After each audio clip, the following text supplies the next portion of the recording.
Welcome back, everyone. And well, today, to start off our afternoon, evening, morning, wherever you are, we have ourselves a matchup between the two of the teams that are currently tied for sixth in Division One. Both these teams looking to pick up their first win of the season. Still plenty of time for them to have more opportunities, but one of these teams will be able to walk away with their first one. My name is Jay, and with me, Panda. Panda, it's been a while since we've been on the desk together here. Yeah, it has. It's been a couple of weeks. Looking forward to this one. Always good to see you and hear your casting voice coming out of Texas. But yeah, this is going to be a fun day. We've got busters up and down the schedule, as you said, 0-3 starting us off. But we've also got the top two teams in the division facing each other today as well. So we're going to have some good ones today, no matter where you are along the schedule.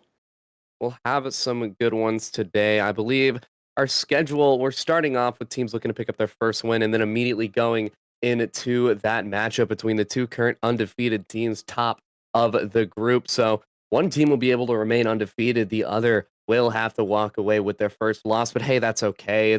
You can't win them all. It would be crazy to say that any team would be able to walk away undefeated. And then that Only third one gets matchup that of the day chance. at Winber, Forest Hills. It looks like Forest Hills currently undefeated. Winber currently that third team tied for sixth with Berlin and Westmont. So Winber looking to pick up their first win. They'll have an opportunity here, but it's going to be a tough one. Final match, Penn Trafford and Gateway. Looks like two teams that are rocking fourth and fifth in a group. So two teams sitting around the middle right now, but that could very well change as the weeks go on. Yeah, like we were talking about, it's going to be a good one. We've got some drama pacing out. We've got two really strong teams with Greater Altoona and United who have been putting up a lot of points in the last couple matches and have just looked just really, really strong. So that's going to be a really, really exciting one to watch. But the Penn Trafford, the Gateway, I love these middle pack matches, right? The battle for the top and the bottom. You know, those are the ones that are really fun to watch because Penn Trafford wins. They hit 3-2. Or they hit 4-1, and they'll be sitting up there. They'll be moving up as well. So there's still movement happening across this division, and it's just looking really exciting. Here you go, as you can see, checking out these standings. There will be a little bit of shift in movement here after today, but of course, someone is going to be sitting 5-0, which is going to be looking for that Altoona or that United to take that spot. So it's definitely, like we said, shaping up to be a very, very fun day for TEC esports coming out of Pennsylvania. And it'll also be good to see the rankings break those ties. We should see some shifts here and there. Like you see the two-way tie for first, the three-way tie at sixth right now. All of that should be broken up after today. I believe there are some scenarios where we might get another tie. I'd have to go through for a while and get my flow chart, get a cork board, some red string, and pin something together to see if I could find the scenarios where there are still ties. But what I do know is that there will be less. Only one team is sitting at first, and the three-way tie at the 0-3 game differential will also be broken up. So it'll be good to have a better understanding of these teams. Granted, not everyone has played everyone yet, so the record not completely accurate to date. It won't be accurate till the end of the season when everyone's played Right. everybody, but what we do know is that we are going to start seeing some deviations. Some teams are getting closer and closer to clinching that playoff spot. Some teams, they might already be there. So it's going to be a Yeah. matter of trying to fight for those spots and make that playoff bracket. Yeah, and at that point, you're hoping to get that good seed getting into the playoffs, right? So, what's exciting too about this Berlin, this Westmont, is we've got a variance of skill rankings. You know, Rocket League is one of those games where you can track a rank relatively simply. And what's exciting to see with these is we're starting to see some of these teams that are a little bit more balanced against each other. So, whereas they might have been playing up against some of these strong teams earlier, they're going to have some fun games today, and it's going to be all on the line. So, especially as we get into here, but like you mentioned, these records, these ties, we break them out. We start looking into those playoff seeding spots, and as the seasons go on, you get towards the end of it, and that's really what you're looking forward to, is a nice spot in the final bracket. And it is a good point that you bring up that some of the teams that are tied in those lower scenarios in the league standings thus far, they have had some really tough Oh matchups. yeah. So eventually they should be able to break that trend. They should start be able to pick up some wins because it's due for them. They've gotten those hard battles out of the way. Now is time to play those teams that you're a little bit more comfortable with. You have a bit more of a chance against and start picking up those wins because as the season goes on, those wins they're becoming more and more important for these teams. Yeah, and there's something to be said about. I mean, every sport you ever play, right? There's strengths and there's weaknesses across all the teams, no matter where you are. And it's one of those things, especially in high school, to be able to play up and against as you continue to hone your craft and get better and better at Rocket League. So, playing up against GCs and SSLs is actually quite educational, and you can learn a lot by getting on the pitch with them that you might not get when you're just grinding in solo queue, or you're playing in your own rank. So even though there might be some tough losses, there's actually a lot of learning that goes on here, when you play up against those teams. And so it's kind of one of the nice things that we get to see out of high school, is an opportunity to play up and play with people that might be out of your rank set, and to learn from them. So in team-based play like this, you start to see the teams that were kind of at the bottom, they really start to progress quickly once they get past the midpoint, because they've had to work really, really hard against players that are better than them, and that's like a fast track to getting better. And it is a good point that you bring up there is the experience that these players are getting.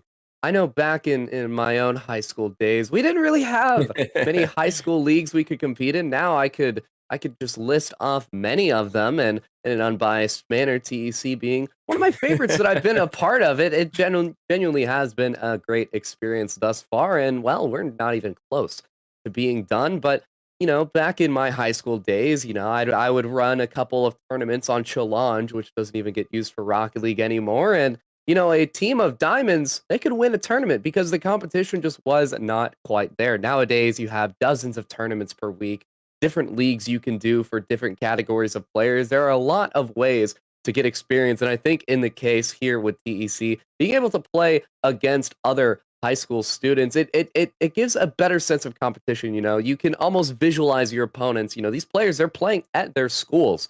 They're Yeah. sitting in their computer labs wherever they are in the school, and they are playing in their school building on their campus. So it builds that sense of competition. It's more than just a game of Rocket League to these players. It gives that that better competition, that peer battle of you want to be the best team out of these players.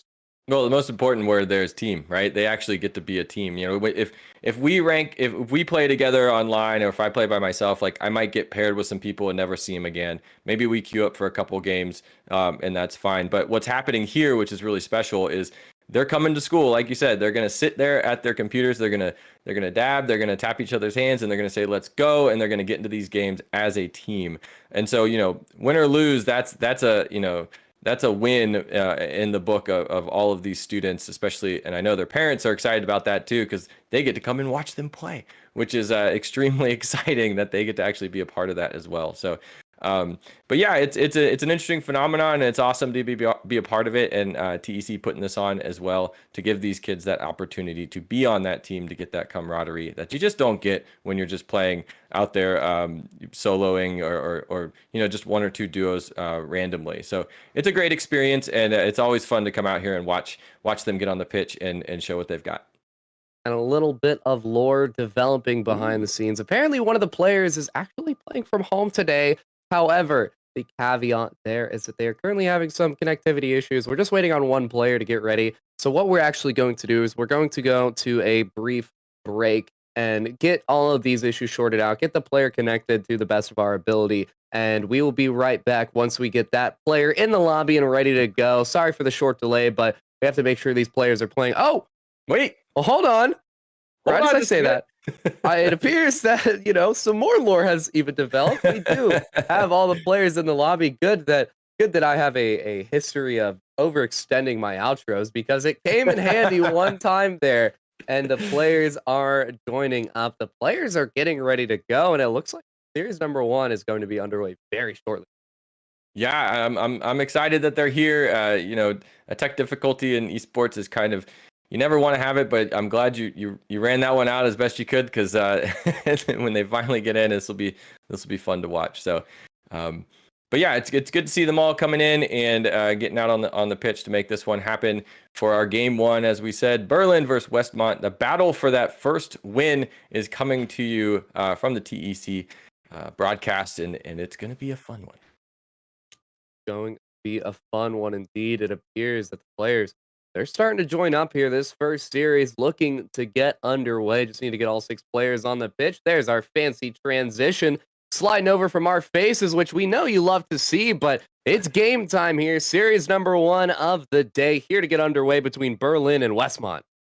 Yeah, Berlin and Westmont coming out strong already, with Roy putting one in for Westmont straight into the middle of the pitch there. So you definitely want to see that starting open very early on. Barely gets by, and that's one on the board for Westmont. Great way to start this series off. Reaping it in 9 seconds, taking an early advantage. But if there's one thing that we've come to know and love about Rocket League, a one goal advantage, especially so early, is not enough. It can hold, but typically more goals will be scored here. So Berlin, not anywhere close to being out here. They still have so much time. A general rule of thumb here is that at least a minute per goal is ideal. And well, Berlin, they still have 3.5 minutes, so a very generous amount of time to find themselves an equalizer. We'll see what they're able to do, though, as Westmont, they had to play a little bit of defense, but now they're pushed back to where they seem comfortable. A bit of a challenge will go in favor of Berlin. A good back pass from Foxy is going to get that ball back in Westmont's hands, and Westmont, they're just looking to play the possessive game here. Yeah, and they've had a lot of control. Westmont trying to keep that one goal lead, as we see climbing up off the wall, pulling one out. Roy is going to try and get an aerial, but a little bit miscalculation there is going to leave it dropping in the middle of the field, as we see Berlin sending it down into the corner, making a nice little pass up in the air with the shot off the top backboard. It's going to be deflected and then blocked by Westmont. So the defense from Westmont coming out strong, leads to a breakaway from Ty Hall up and over on the cross, sends it right back in front of the goal, but not enough power. It's going to be sent back out by Berlin. So a couple nice tries from both of these teams to try and get one on the board for Berlin and try to get a security goal for Westmont. But we're still sitting at 0-1 in a minute and a half in, and there's plenty of game to play here for sure. If Westmont are able to get a second goal before Berlin can score, it'll be very favorable for them, as they'll have that insurance that you bring up. They'll have that ability to make a mistake and still be in the lead. And Big pinch comes out on the defense of Westmont, trying to keep Berlin as far away from that net as possible. Westmont, a very good opening here in game number 1 in this best of 5. So 3 wins needed to take the entire series. Westmont, they've had a favorable opening 2 minutes, but still over half the game, Berlin, they're using this game number 1 as a bit of a feeler, getting a good idea of how Westmont plays. I think they're starting to understand the aggressive play style that comes out of Westmont. Now it's just a matter of Berlin to find an answer for that aggressive play style as Westmont, they pick up a second here. Yeah, a nice little self pass from Ty, sends it over to the corner and reads the deflection really, really well to cheat up in front of the goal and see if it can get past the defense, and it did, and in they go to get that second goal on the board. So the insurance is there, but it's still only 2.5 in, and that's not a lot of time to maintain a lead. As you can see, Westmont can get 2 goals up on the board, as we see Roy now with possession, dropping this one over Wicker, and Wicker's going to rotate back onto defense. We got all 3 Berlin back ready to stop this one and hopefully take a drive out as well. The ball is stopped by Roy, and it's going to keep the defense of Berlin on their toes, trying to break one out, jumping over slightly, but it's not enough pressure. Westmont is just relentless here, keeping Berlin really trying to fight for something, and Berlin's having some struggles to get this one out and to get it over into Westmont's territory. Berlin, they're showing signs of hope. You see a shot onto the backward for Garnet, and Wicker on a follow-up will sink that one through. It was a matter of time for Berlin. They were teeing up these opportunities time and time again. They just didn't quite have that finisher. But now Wicker will be the player to do it for Berlin. Still 2 minutes remaining. So much time for Berlin here. The lead from Westmont now cut in half. So if you're Westmont, you want to try and reflect on this. You don't want to let Berlin get too much momentum and surmount a comeback. You want to see what went wrong there and see if you can adapt in order to maintain the lead. Another shot from Garnet, but it's going to be off the post. Berlin, they're starting to pile on the pressure here, starting to look a little bit like Westmont. Oh yeah, things have changed. You know, you bring up the struggles, and they respond in kind by getting one on the board and then turning up the heat with a nice shots on goal by Berlin to try and break through that Westmont defense, and they did a pretty good job of it. Just a couple pixels off to the left, or they would have been tying this one up, as Westmont's going to try and go on offense here. If they can get this ball out of their side, King Foxy sends this one into the corner, but the deflections are definitely in Berlin's favor, stopping all of these drives by Westmont. They're not able to get past the 50 here. So we get a little Berlin on Berlin tap, almost a self-rule 1 there. This is going to bring it into Berlin territory. It's setting up very nicely for King, and King Foxy is going to drop this one in off a bad deflection off of the tail end of Berlin. Bit of an interesting play here on the Berlin defense. Can't really help that as Foxy was able to slap that shot into the defender. A little pinball wizardry for Westmont will give themselves another 2-goal lead. So now less than a minute. Now it's time for Berlin to step it up here. Just really send it forward. Give it their all, because they don't have anything left to lose here in game number 1. It's just a do or die here, and that one's going to be off the post. Follow-up will be far and in. So Wicker, that player yet again on offense to set Berlin back within 1. Not a lot of time on the clock, but it might just be enough to help Berlin tie the game. Yeah, it's a great setup from Garnett too, right off the side post, bringing it into the key, and Wicker there to get their second goal on the board. It's only 45 seconds. We know they can do it in short order too, so I don't see why Berlin can't get another one on the board. If anything, these 2 goals are a great confidence booster for them as they send one sailing down into Westmont territory. The question is, can they get back there? We see Garnett curling around. They're going to cheat back up into midfield, and just with these last 26 seconds, now's their chance to push the afterburners on and turn something into a tie. Maybe they can get to overtime as we see them taking it into the center. It's going to be blocked by Ty. Is going to shut that one down, and now it's sitting in Berlin territory. Westmont setting up the pass. It's going to be deflected. 10 seconds left to go, sitting into the corner. Roy blocking this one out and sending it sailing. That's the security sail they needed to get this timer down. And with that, we hit zeros, and when this ball hits the ground, that's going to end it for game 1, and it's going to go in Westmont's favor. Westmont able to take that first game. It looked very comfortable to start, but Berlin started to claw their way back as the Berlin get that possession, 49-51 in favor of Berlin. Very, very close, very well fought game. Wicker, the player to look out for on Berlin, instigating some opportunities. The setups Garnet very, very successful. Wicker, a player to send 2 in for Berlin. Needed one more, couldn't quite find it. On the other side, you have Westmont. Even goals around the board. Each player getting 1 goal associated with their name. So a bit of distribution as far as possession goes for Westmont. But Berlin, it seems like they know their roles. So it's a clash of play styles here. You have the team that is trying to be very dynamic on the side of Westmont and the team that has their roles and they're trying to fulfill them for Berlin.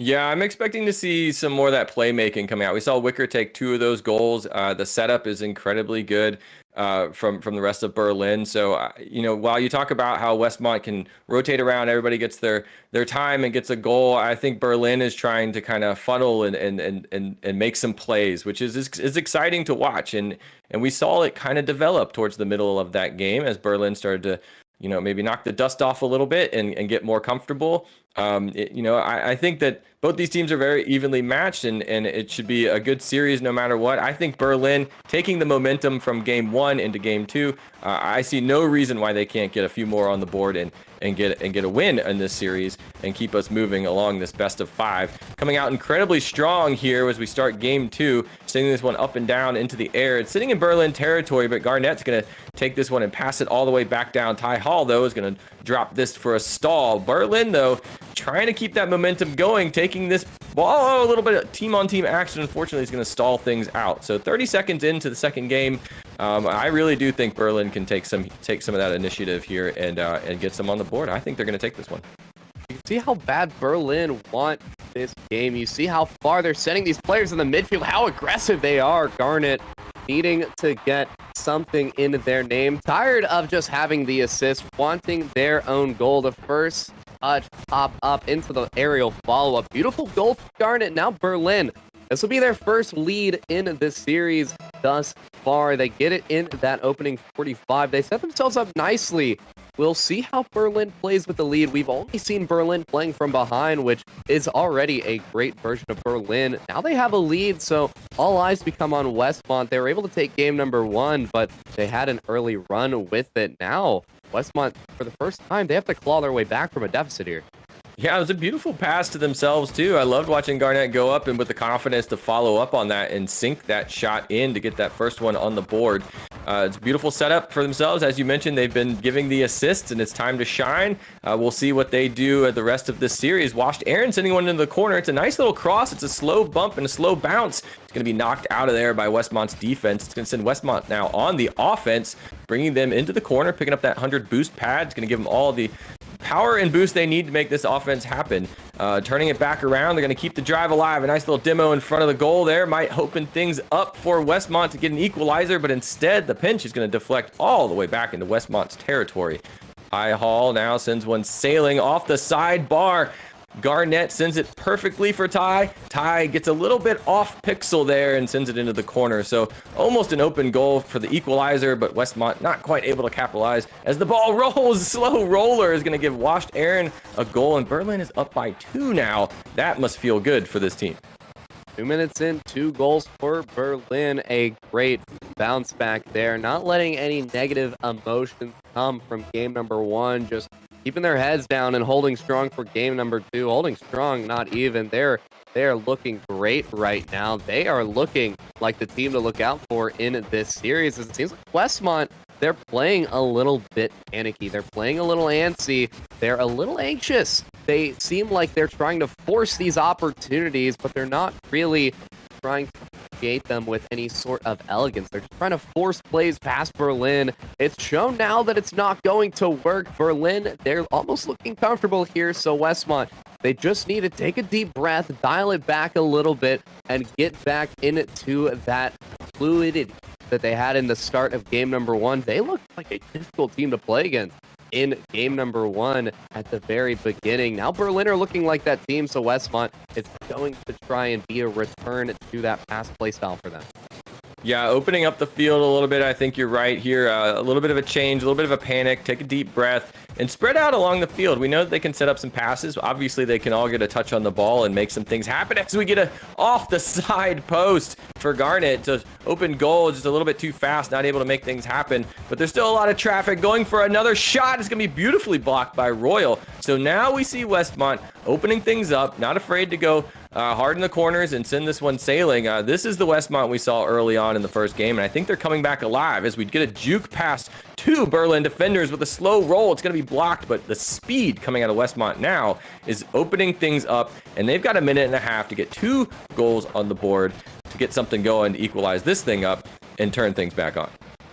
Westmont, they are starting to look better, but will it be enough? They're running out of time. Now we're getting in a do or die for Westmont, where they want to get this first goal as soon as possible. The first goal is always harder than the second. Breaking that silence proving to be very difficult. Ty Hall's going to have an opportunity. Is it under the bar? It's bar down and in. Ty Hall will pick up that goal and will put Westmont back within 1. So now Berlin, they just have to hold. They need to maintain possession. Keep the ball away for Westmont, they're just looking for a little bit more possession. Minute 6 on the clock, still so much time for Westmont to equalize the game. Yeah, and an unfortunate attempt to clear there from Berlin.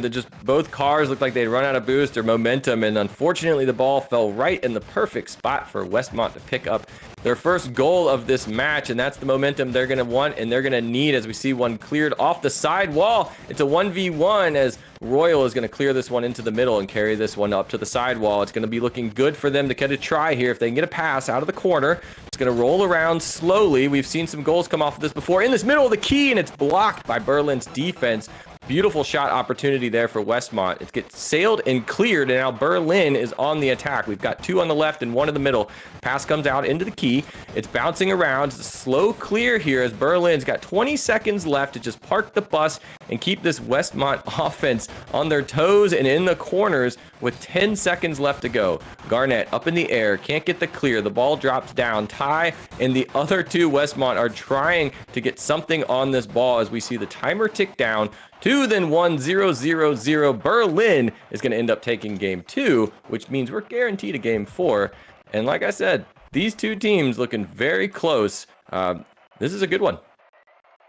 Garnet and Aaron, the ones to get involved for Berlin. I mentioned it earlier after game number 1. Berlin's the team that is trying to get... Well, actually, no.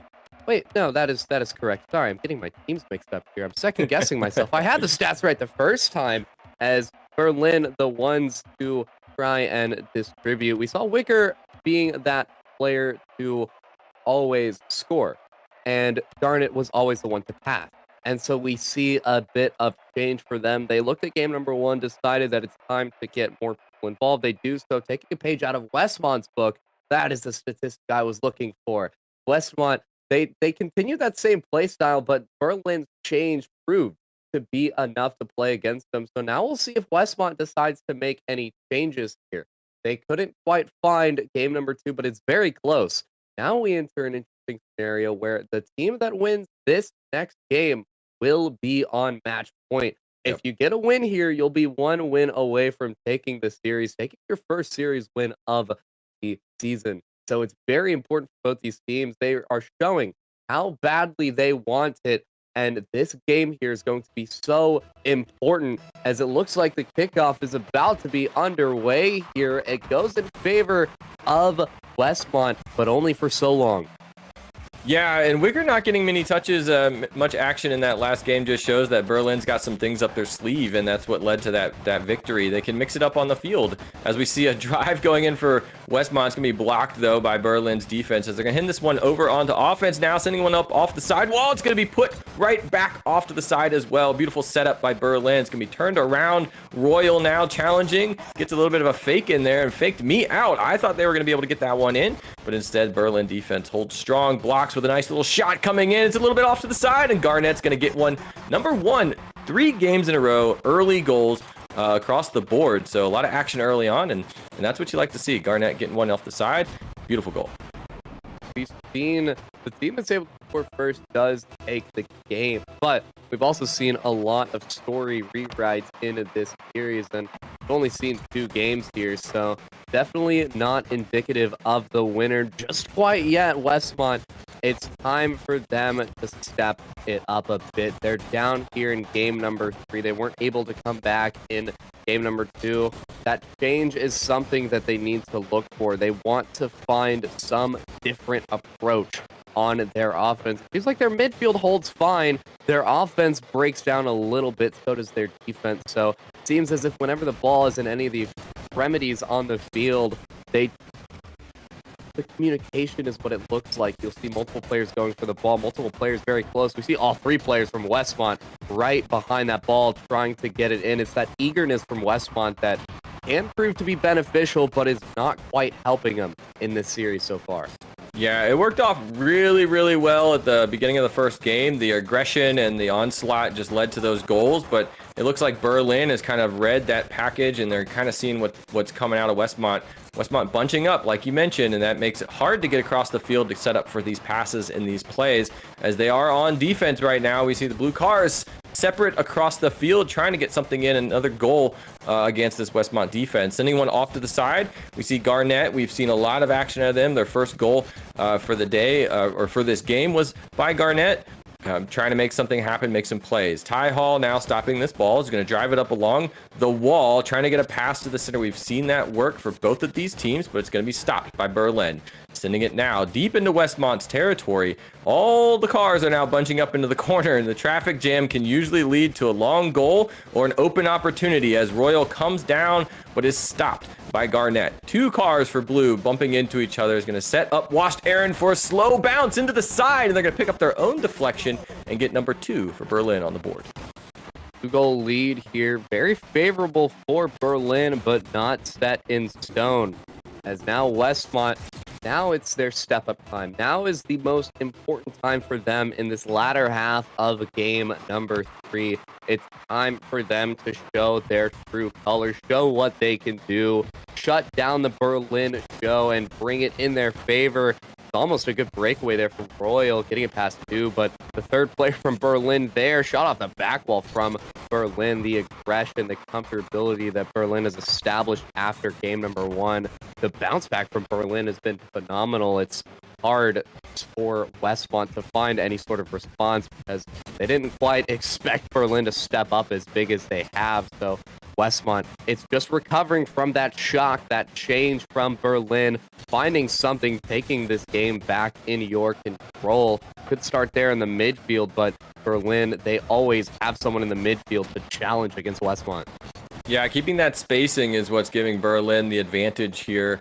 If Westmont wants to rally back in this, they're going to have to open up the lines of communication, let each other know where they are, as well as the other players, and that's what will open things up and give them these scoring opportunities. And we're seeing Berlin has adjusted their play style from the first half of that first game to accommodate that. We do see a drive here, 1v3 coming out as King now is going to back them up with a nice timely demo. Hopefully that sets things up for Westmont's favor. Ty Hall with a challenge. It's going to be dropped down in front of the goal. Someone's going to have to get up there and deflect this one. It's bouncing very favorably for Wicker, and they're going to take advantage of that and send this one sailing, zinging in 65 miles an hour. 3 on the board for Berlin. Quite a change from the first game. A great change in favor of Berlin, and it seems like they have all of the momentum right now. Westmont, besides their 1 goal in the last game, has been fairly silent in the past 2. So Westmont, they need to get that microphone. They need to be heard here in this series. Final minute.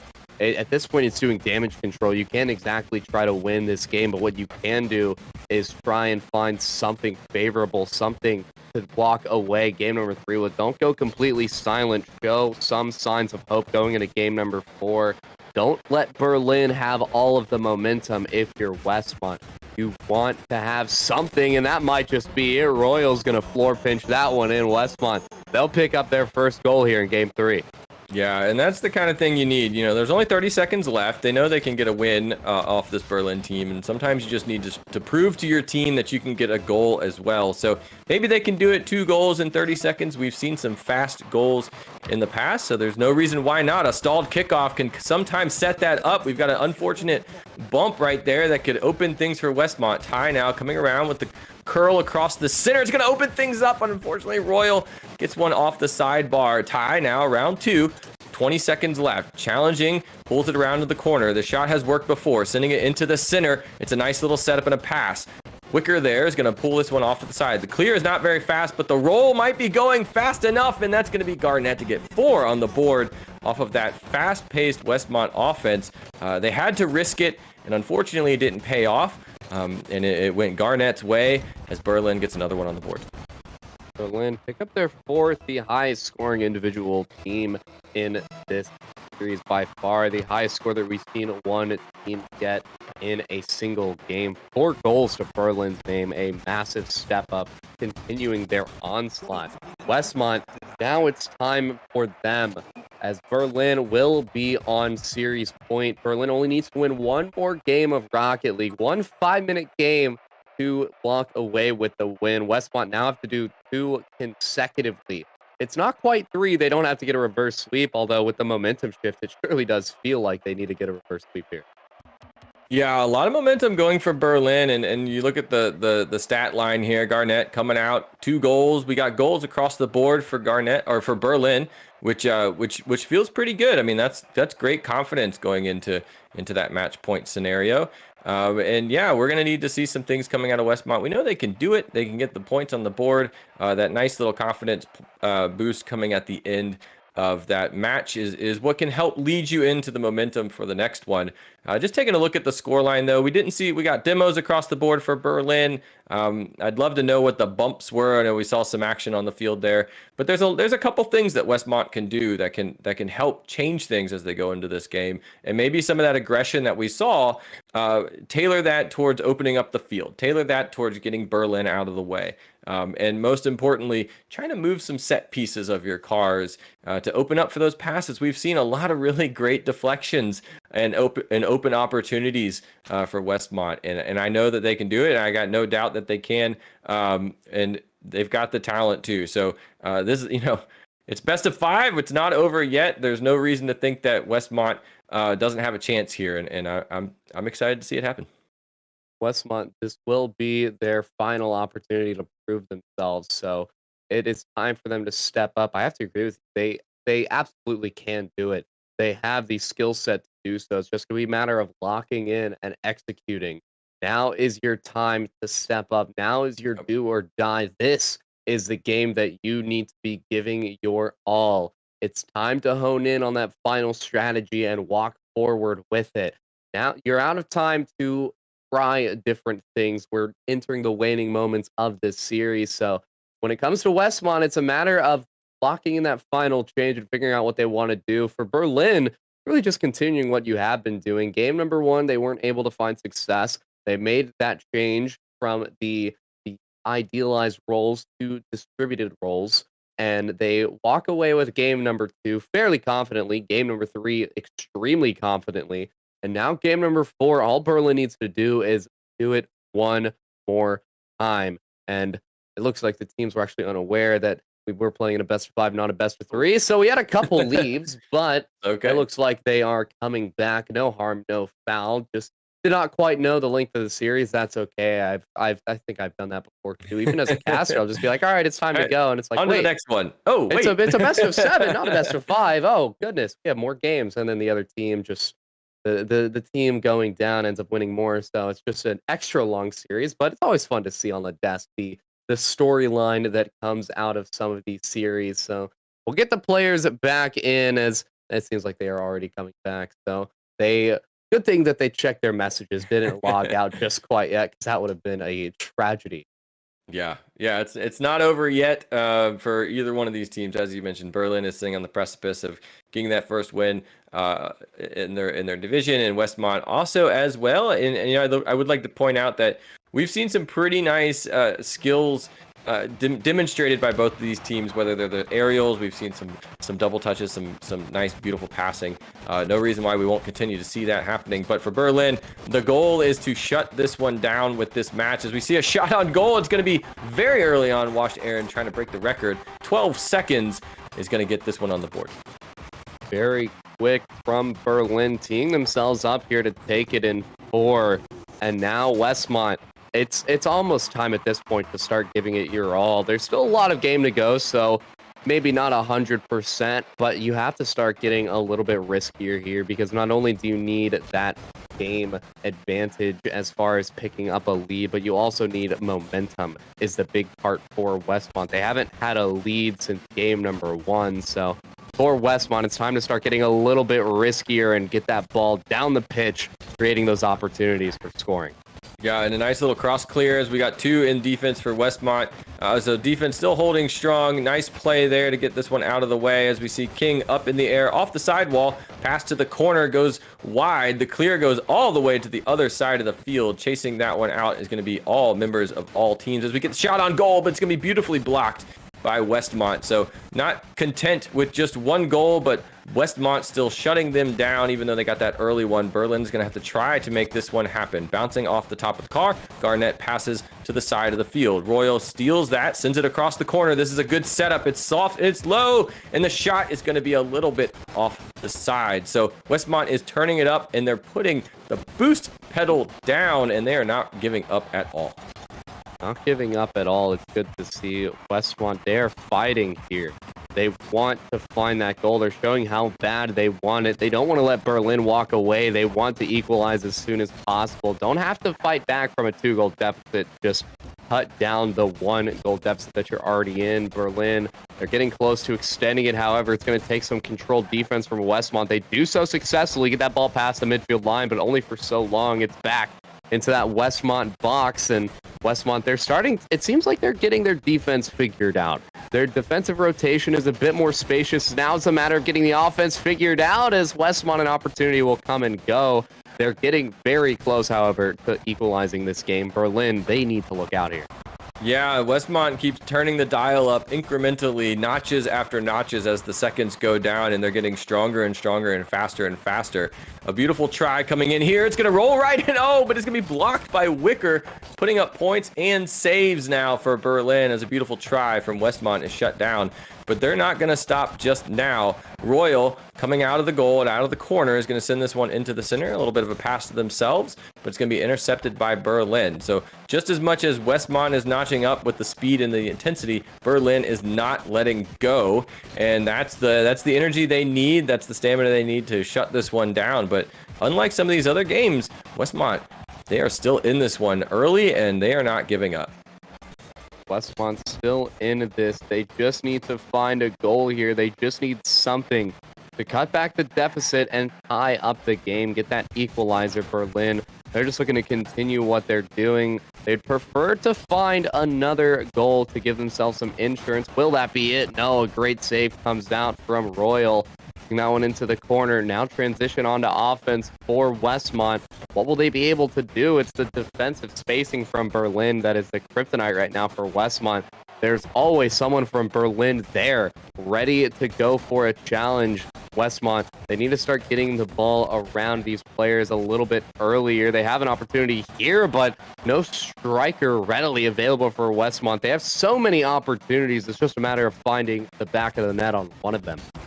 Yeah, tons of opportunities and great rotations from both of these teams, honestly, on defense. We see someone in goal constantly, but it's not the same person, and that's what's made Berlin stuck at a 1-0 lead here as they send one sailing into the corner with very little to follow up on it. Royal clears this one with 1 minute left to go. The try and the chance is now. They've got just a few seconds left to get one on the board. Sending one nice little pass to Ty. Curling around from the left. They're going to try and deke, but they can't. All 3 Berlin up in the corner. We're sending washed into the goal. It's a beautiful pass to Royal. It's the wrong player. And unfortunately, Westmont is not able to capitalize. Instead, washed Aaron up off the ceiling, trying to get that 2 on the board. But again, that Westmont defense, another cross clear coming in with 30 seconds left. Everything on the line for Westmont. Everything on the line. It's do or die. They have the ball where it needs to be, but Will they be able to find something? They need to keep this ball in the blue half. They're doing a good job thus far, but still 20 seconds to do so. Finally, Aaron's going to pick up a clear, send the ball into the red. Will Westmont be able to get this ball all the way down the pitch? They take possession. A quick 50 slows it down, but it's still past that midfield line. Washed Aaron turns it around. So now Westmont, they're going to have to keep this ball in the air at 0 seconds. The clock's allowed to hit 0 if the ball's in the air. It is still up. Westmont has to get it all the way down the pitch. They're not able to do so. In Berlin, they'll walk away with that Game 4 win, and they will walk away with the series. Yeah, and not for a lack of trying out of Westmont, for sure. Giving it their all, even to the last second. Man, I really thought in that last minute, I saw something change. There was a turn. They spun the dial, and they were headed for it, but the defense from both of these teams just became stronger and stronger and stronger as the series went on. And at the end of the day, when it all broke down, Berlin is able to eke one out, going 3-1 against Westmont, and that's going to give them their first win of this division of this season. Very well played from both teams as Berlin, they take that series win. Westmont, they'll have to hunt for that first win in another week, as now we will see the next story unfold here. That's only series number 1. We have 4 on the afternoon, 4 in the evening, wherever you are. So don't go anywhere. We're going to get this new lobby made, get 6 new faces in the lobby, and get yet another series of Rocket League underway.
Welcome back, everyone. We saw the story of the day unfold, but we have three more this time on the opposite side of the league play standings. We have the two current undefeated teams, both 4 and 0 here.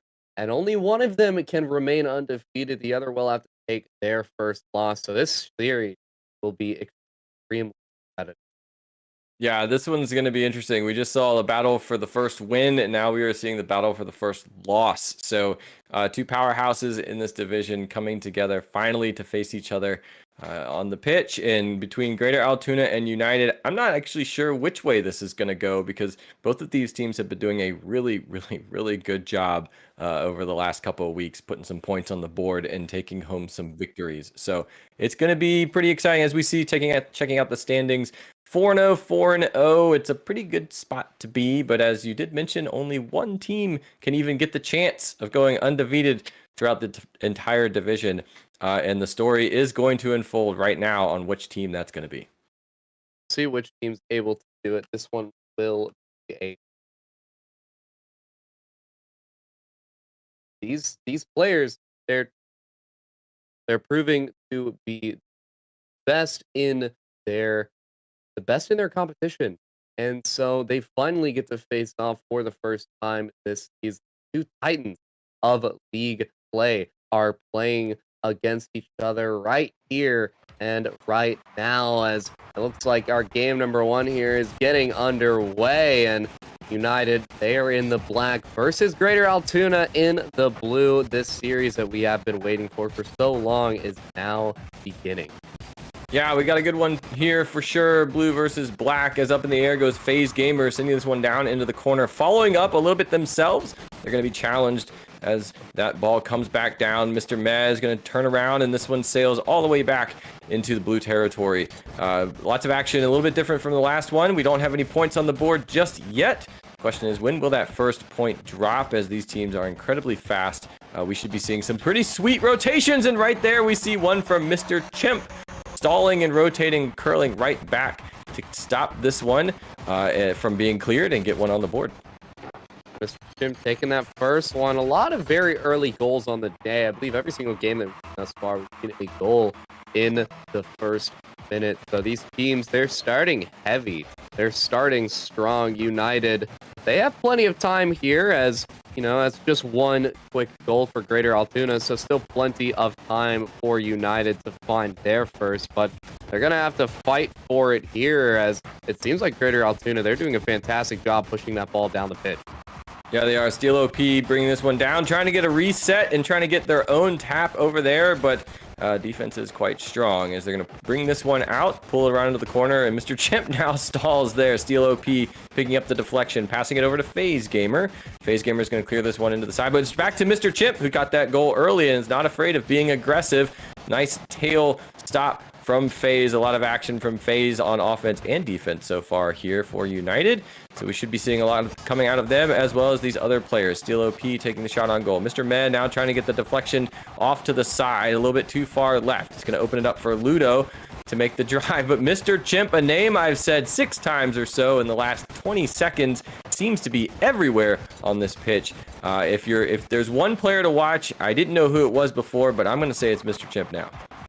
Mr. Chimp, almost another one there, but Greater Altoona, or United rather, on defense, preventing Greater Altoona from keeping, from extending that lead, from keeping an even greater lead.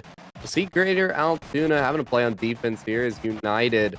They're getting that ball down the pitch. It's not something that we've seen too much here.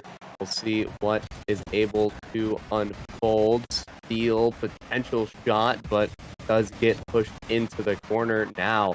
The Greater Altoona playing out of their half here as down the pitch, getting close, but how close will it get?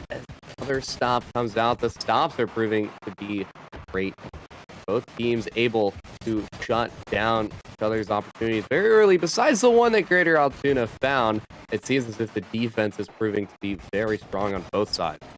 Yeah, both sides incredibly strong. And the thing is we expect a lot of speed from both of these teams, but what we haven't actually been able to see is a lot of power shots. And I think that's what's helping this defense from both of these teams is neither one of these cars are able to get into the perfect position to send one zinging with a lot of power, as we see two United players up in the air on defense, almost opening up an opportunity for FaZe to get one in the goal. Crossing over, it's going to be attempted block by Mr. May and Chimp, both going in on that one. Bringing it down, though, a shot is just too high.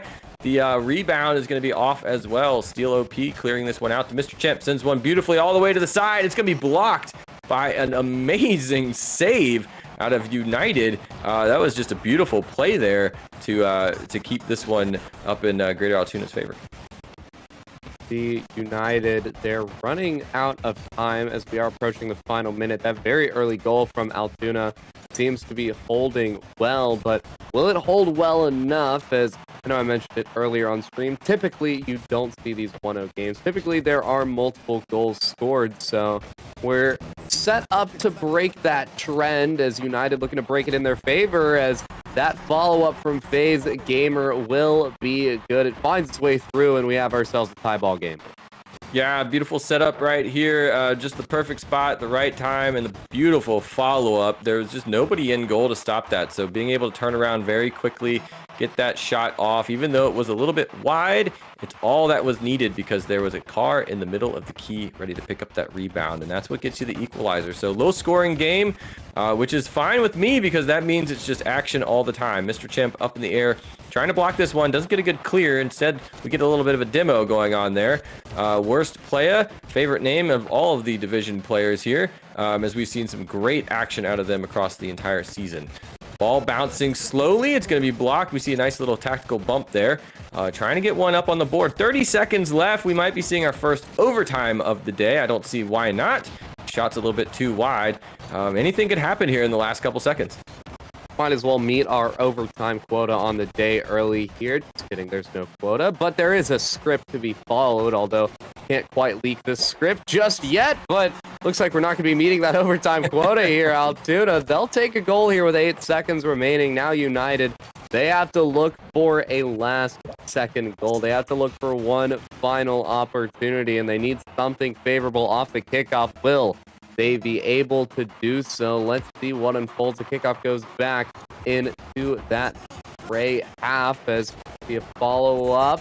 Will it be good? It's in the box at 0 seconds. FaZe Gamer will pick that one up, and we do have ourselves an overtime here in game 1. Good. I couldn't have wrote this if there was a script to write anyway. You love seeing a 0-0 score, especially one that brings you into OT. The drama is just dripping from the page here.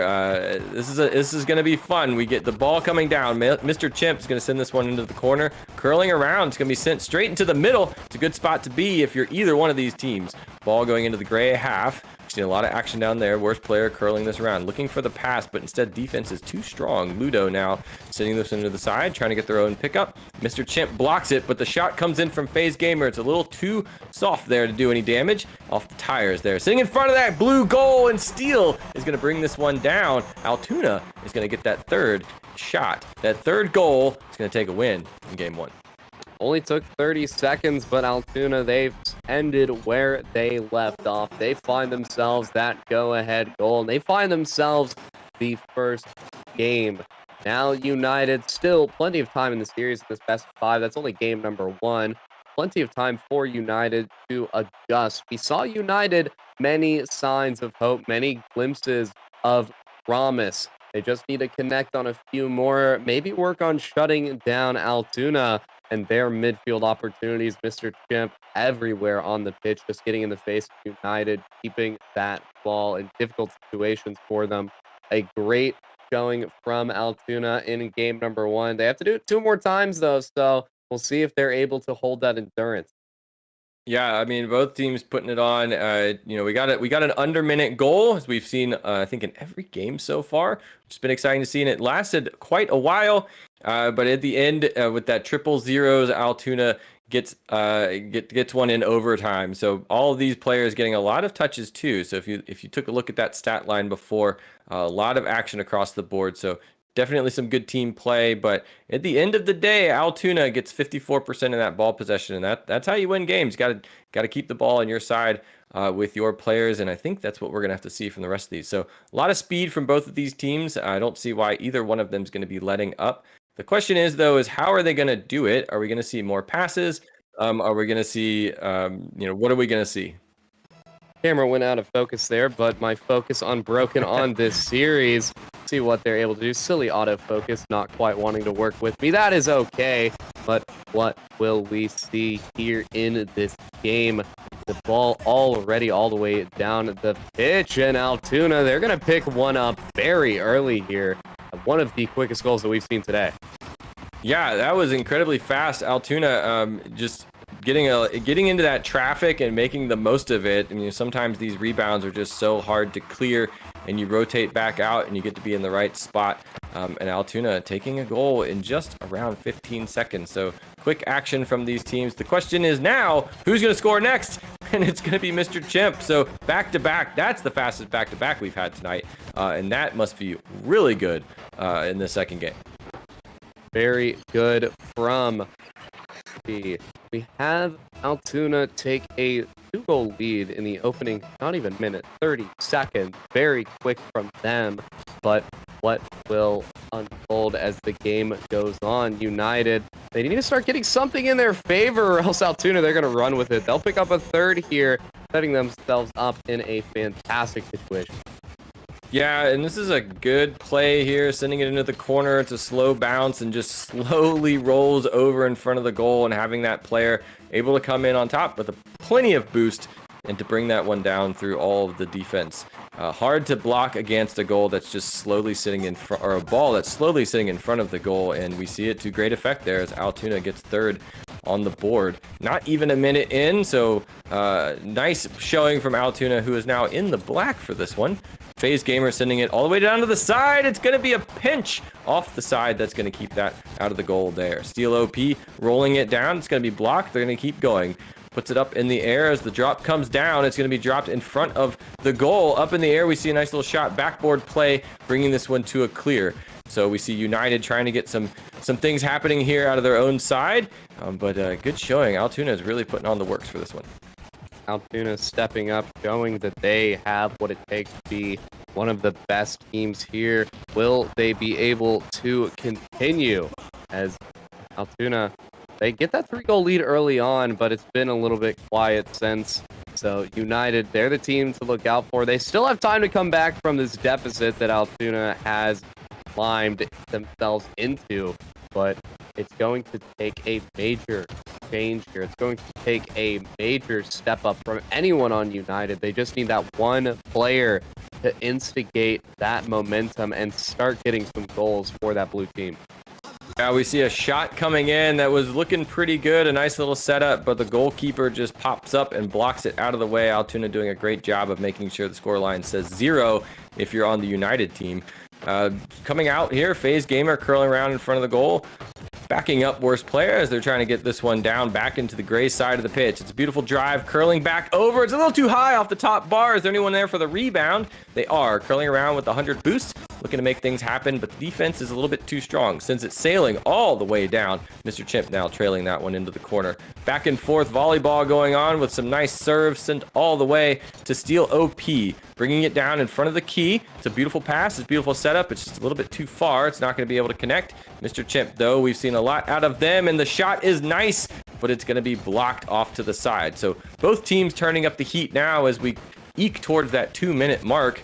I mean, right there we get that shot, though, from Mr. Meh, and that's going to put 4 for Altoona.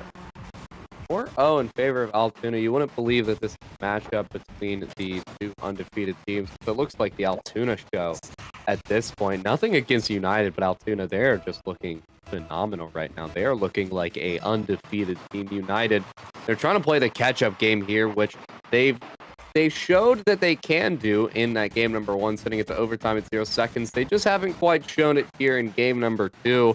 They don't want to have to get the reverse sweep, but it's looking like they might have to do so. We're looking at 30 seconds per goal here that United need to find to tie up this game even faster if you want to win it in regulation.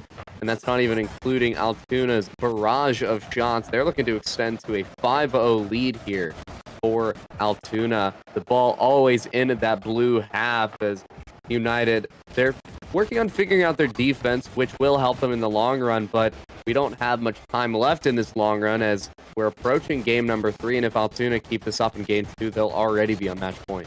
Yeah, a relentless onslaught here from Altoona. They're just curling perfectly, and it's going to pay off as Mr. Mag gets another one on the board. Just as you watch, if you go back on the replay of the stream and see what Altoona is doing, they're curling around and they're picking up all of the boost pads around them, and they're just denying so much potential for United. And eventually, it pays off. They use the open field and they just push United out of the way, and they get another one on the board. It's a beautiful way to play Rocket League, and it's really paying off for them on this one. Just paying off for them. 5-0. It's hard to say anything against them. A great showing here in this second game, looking to be on match point United. They're going to have a lot of work to do here. Using that minute between games to discuss what you can potentially do is going to be a key factor for United. They need to make some sort of change, try and break the habits that Altoona has made, try and change the pace of the game. They just need something to unbalance Altoona. They need to shake them up a bit because Altoona, they've locked into a play style since game number 1, and they've looked very comfortable with it. So it's a matter on United of breaking that repetition, breaking that play style Altoona has, and then is when you can focus on trying to take a lead. Oh yeah, Altoona, they found what they needed in the mid part of that first game, and they have been relentless. They have not flipped the switch since. With 13 seconds left, they're going to try anything. Steel OP is going to try anything they can. But at this point, you just kind of have to resign yourself to saying, you know what? We're down, and that's fine. Let's reset in the middle of the break after this game. Let's talk about where we can improve and what we can do differently, because it's not over yet. These are best of 5 series, which means you get another chance at it, and you get taking a couple shots. But, man, that game was all Altoona from the get-go, and they just never let off the gas. The almost 2/3 field domination in favor of Altoona, just showing that Altoona was everywhere. They had control of the pitch, and you see everyone from Altoona getting involved. Mr. Man, Mr. Chimp with 2 goals each. Steel rounding out the board with 1, giving 5 goals to Altoona. You see Udanis up that savior medal, worst player, and FaZe Gamer having a save themselves. So all of United getting involved, but on defense. Now it's time for them to get involved on offense. They need to start out early here because Altoona, all they've been doing is taking that early lead and have been running. Yeah, early game has been the big winner here for this last matchup. In United, while they had a lot of saves, unfortunately, there were just so many shots and so many attempts coming out of Altoona, and they just couldn't stop it. So, and like you said, across the board, Altoona has been getting into this match and making things happen. That also makes it really difficult for United to respond. It's not like there's just the one player that's making everything happen, and if you focus that one, you can bump them out, you can demo them, and you can shut the play down. Altoona is showing that they have no one clear great player. They're all just really great players, and that's going to make it for United to have to reevaluate how to break through this defense and also shut down this offense from Altoona. The opening 15 going quiet, as United might be able to score in the opening 20. They do. They strike first. And now we see an interesting change of pace where United, they'll take the lead. First lead of the series for them. Now it's a matter of seeing if they can hold it. Altoona, they scored 5 goals they scored 5 in that previous game. United unable to score, but immediately starting game number 3 off hot. They'll find their first, though. Altoona, a team that can score in large amounts in a game. So on the side of United, they're going to want to look to extend the lead. They don't want to be content with just 1. No, not content with 1. They know that they can't do anything with just 1 goal. It is not safety. It is not insurance at all, not in the slightest. But the longer they tick this timer down, the better they're going to feel. As we see FaZe Gamer curling around, it's going to be stopped by Steel. And Mr. Chimp is back there as well for Altoona, mixing up the colors a little bit here for us, as worst players rotating back on defense. So we'll have to see. I hope that United takes this early lead and they take what they did with that, which was good positioning, and a nice 50-50 try with your team backing you up, and just rinse and repeat that because it worked really, really well. And I'd love to see them keep that up because I think that's their win condition here against Altoona. Could be their win condition. We'll see what unfolds as first minute, almost minute and a half passes, and United, they've had the advantage. They pick up a second here, so on the side of United, the step up has been exactly what they needed when it was their last chance to prove themselves. They're showing that they can do just that. And now a 2-goal lead. A lot of time left for Altoona if they want to close it out here, but they're going to want something sooner rather than later. That first goal is always the hardest, so once Altoona finds that first one, it might be a bit of an avalanche in their favor. United looking to prevent that avalanche, keep all of the snow on the top of the mountain and as far away from the base as possible. Yeah, 2-0. I love that analogy. 2-0 looking good for United. It feels the more this timer ticks down, 3 minutes left to go, is a second that Altoona doesn't have a chance to tie this one up or take a lead on it. As we do see a shot coming in for Mr. Meh as I shut that one down. Now they've got 3 minutes. So curling around here, we see a nice little play, and that's going to get Altoona back on the board. And when we see them get on the board, we can see them run away with it. And now on the board, they break the silence and they find themselves their first 3 minutes of Rocket League. The story still barely even written at this point. We're still in chapter 1 here, still in the prelude, as we'll see what is able to occur, what Altoona has in store for us, what United has, if United will be able to re-extend their lead. They found those first 2.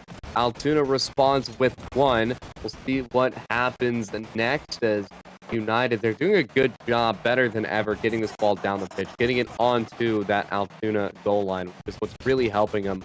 That midfield presence from United really stepping up when it needed to, forcing Altoona to have to play a bit more defense, which they weren't fully accustomed to in this series. I think as time goes on, they're getting a bit more acclimated to United's hyper-aggressive offense that they've been keeping on the back burners for a while. As will that one creep in, a chip shot from down the pitch all the way around the world goes United. FaZe Gamer picks up a third and re-extends that lead right back to 2.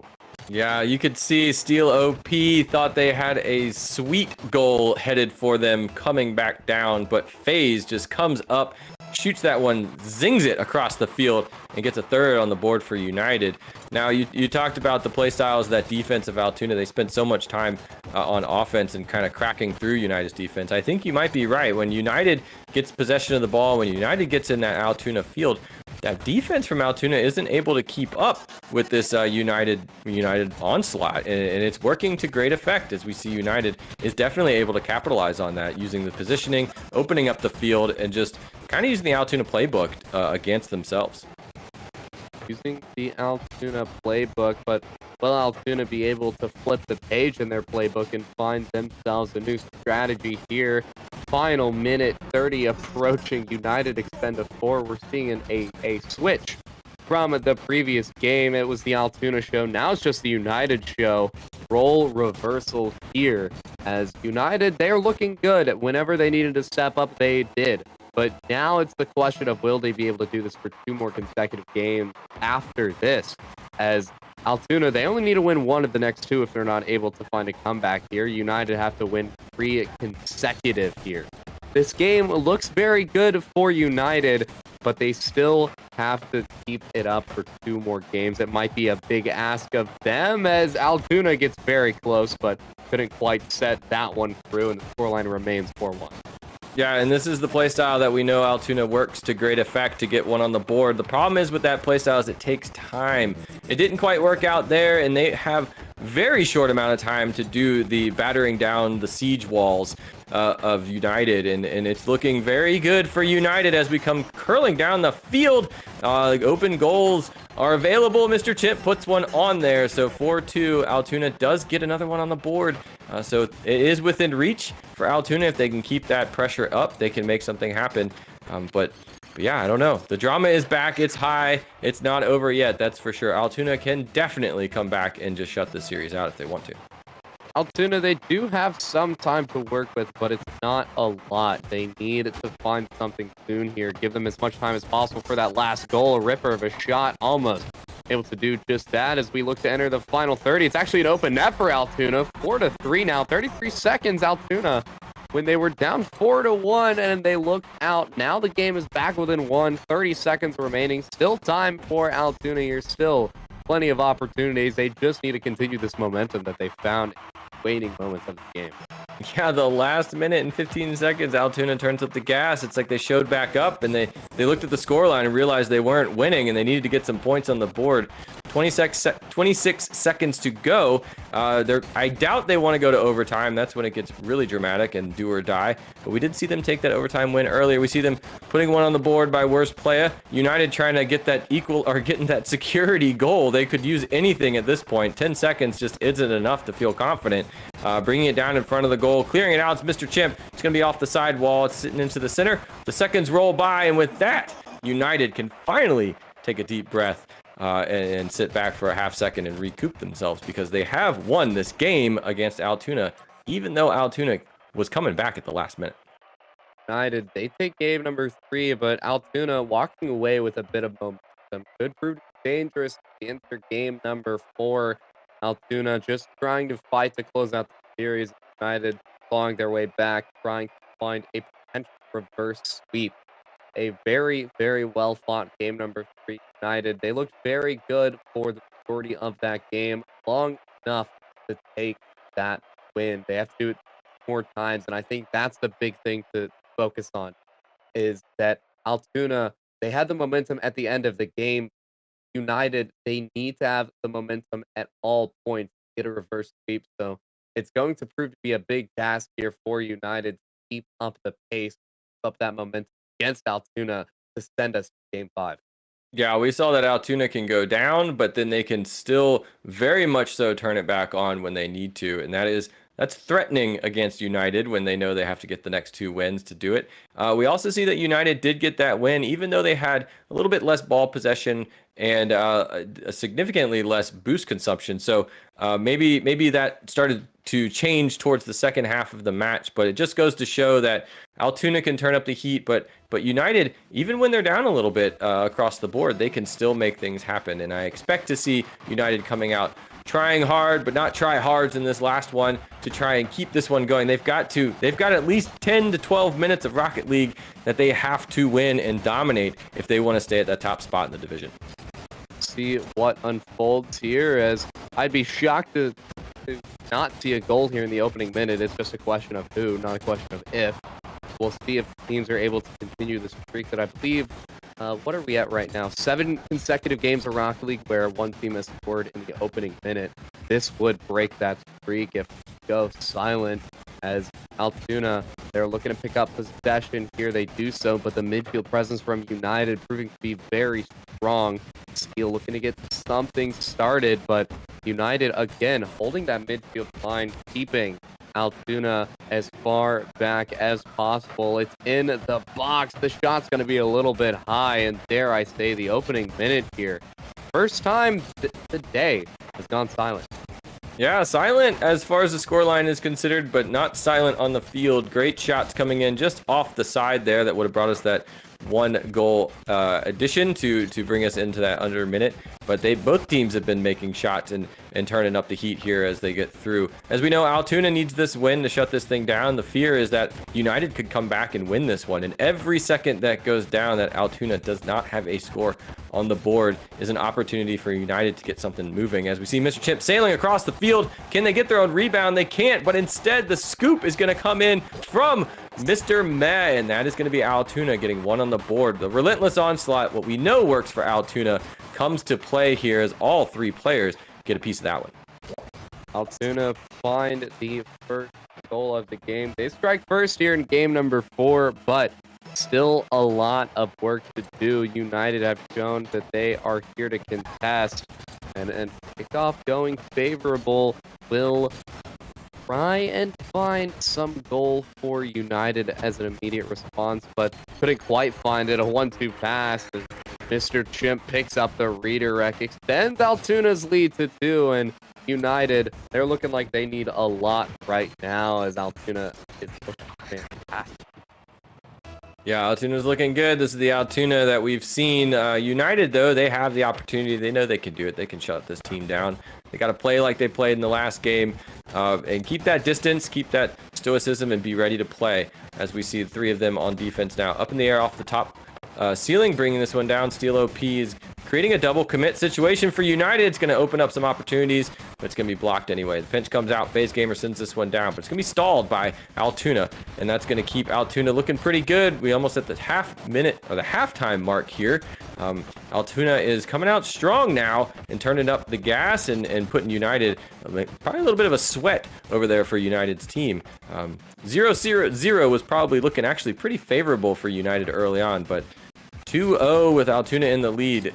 It's got to make him feeling a little nervous. Have to be feeling a little bit nervous at this point as the time is ticking down. Less than half the game remaining for United. Close in on the gap that Altoona has created. Altoona looking to extend, but does it get saved out? United. Where is the United that we saw that hyper aggression? That very, very dominant play style. Where is that United? That United needs to surface soon, or else Altoona are just going to keep walking. Final 2 minutes here of Rocket League. The ball is back in the Altoona half, where it needs to be if you are United, but they don't quite have the opportunity. They aren't getting the ball around the defenders in those creative ways like we saw before. They're just lobbing shots near the box, hoping that something will stick. They're trying to play off of an Altoona mistake. The issue is that Altoona, they're not making a lot of mistakes on defense right now to play off of. So United, they need to start instigating. They need to create some opportunities themselves. They are running out of time. Yeah, they are. We're about to hit the minute mark with down by 2. We know Altoona can come back with a minute to go and make it easy working, as we see Worst Player says, you know, that Altoona playbook that we were using earlier, let's try that one, and it works out to great effect. One on the board for United. Now, that's that confidence booster. That's that goal. You can do this. I mean, United is back in this one, and there's plenty of time to get one goal. Plenty of time, over a minute for United. Will they be able to have that clutch factor to display it, or will Altoona be able to close out here? Only time can tell, as United, they're playing out of their own half here. They need to get something moving forward, but Altoona are holding that line so strong, sending shots towards the box. No avail just yet, but United finally on some sort of breakout. How long will it last? Steel able to line again. It's a battle of the midfield right now, favoring that Altoona team, as they'll pick up a third here and put United in a bit of a rough. Yeah, it's a nice goal to get if you're Altoona with 30 seconds left. The aggression that United has been putting out. They wanted that equalizer. They had to go for it. 30 seconds left. There's no time like that time, and unfortunately, it left things open for Altoona to send one zinging down the pitch. We see it off the side of the car there. It's going to be off the top of the corner, almost getting into that United goal. 30 seconds, 20 seconds now, short time frame. A little bit of traffic's going to open some things up. Mr. Meh curls it around, but the defense is still strong from United. Even though they're down by 2, they're not out of this fight yet. They're not going to quit until that ball hits the ground at the zeros mark. Up in the air goes FaZe Gamer. A little bit of a nice little fake, tactical whiff, if you will. Bringing this one down, though, is Steel OP in front of the goal. It's going to be blocked, unfortunately, but it's going to be cleared by Worst Player. But with that, the ball hits the ground at the 000s, and the series winner is going to be Altoona, but not without a fight from United. Altoona looking very comfortable at early parts of this series. United a bit of a bounce back, but the bounce back wasn't quite enough. That momentum that Altoona gained at the very end of game number 3 was enough for them to have that confidence going into game number 4 to walk away with the win. Ball possession, very back and forth that game, but Altoona just creating those more quality opportunities. And that being said, we do see Altoona, the only undefeated team now, sitting 5-0. So they set themselves up in a great situation. They find themselves in a good spot moving forward. Actually, I am mistaken. Forest Hills They are currently 3-0. They had their bye week already. So still two undefeated teams. We will see Forest Hills playing. I believe they're actually playing next Yep. against Winburn. So we'll see if Forest Hills can continue their undefeated streak and hold on, maybe try and play against Altoona to test their undefeated at a later. But we're going to go to a short break, get Winburn and Forest Hills in here. We will be right back to get our third series of the night underway.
Welcome back, everyone. It is time for our third series. We are halfway through with the day, but still two more stories to unfold. As now we have Forest Hills and Winber for our third series. Forest Hills currently 3-0, as Winber currently 0-3. So a bit of inverse statistics. Forest Hills looking to be the favorites here, looking to continue their undefeated streak. But will they be able to continue playing to that level that has led them to that 3-0? It's always a test of endurance in league play, especially only playing one match a week.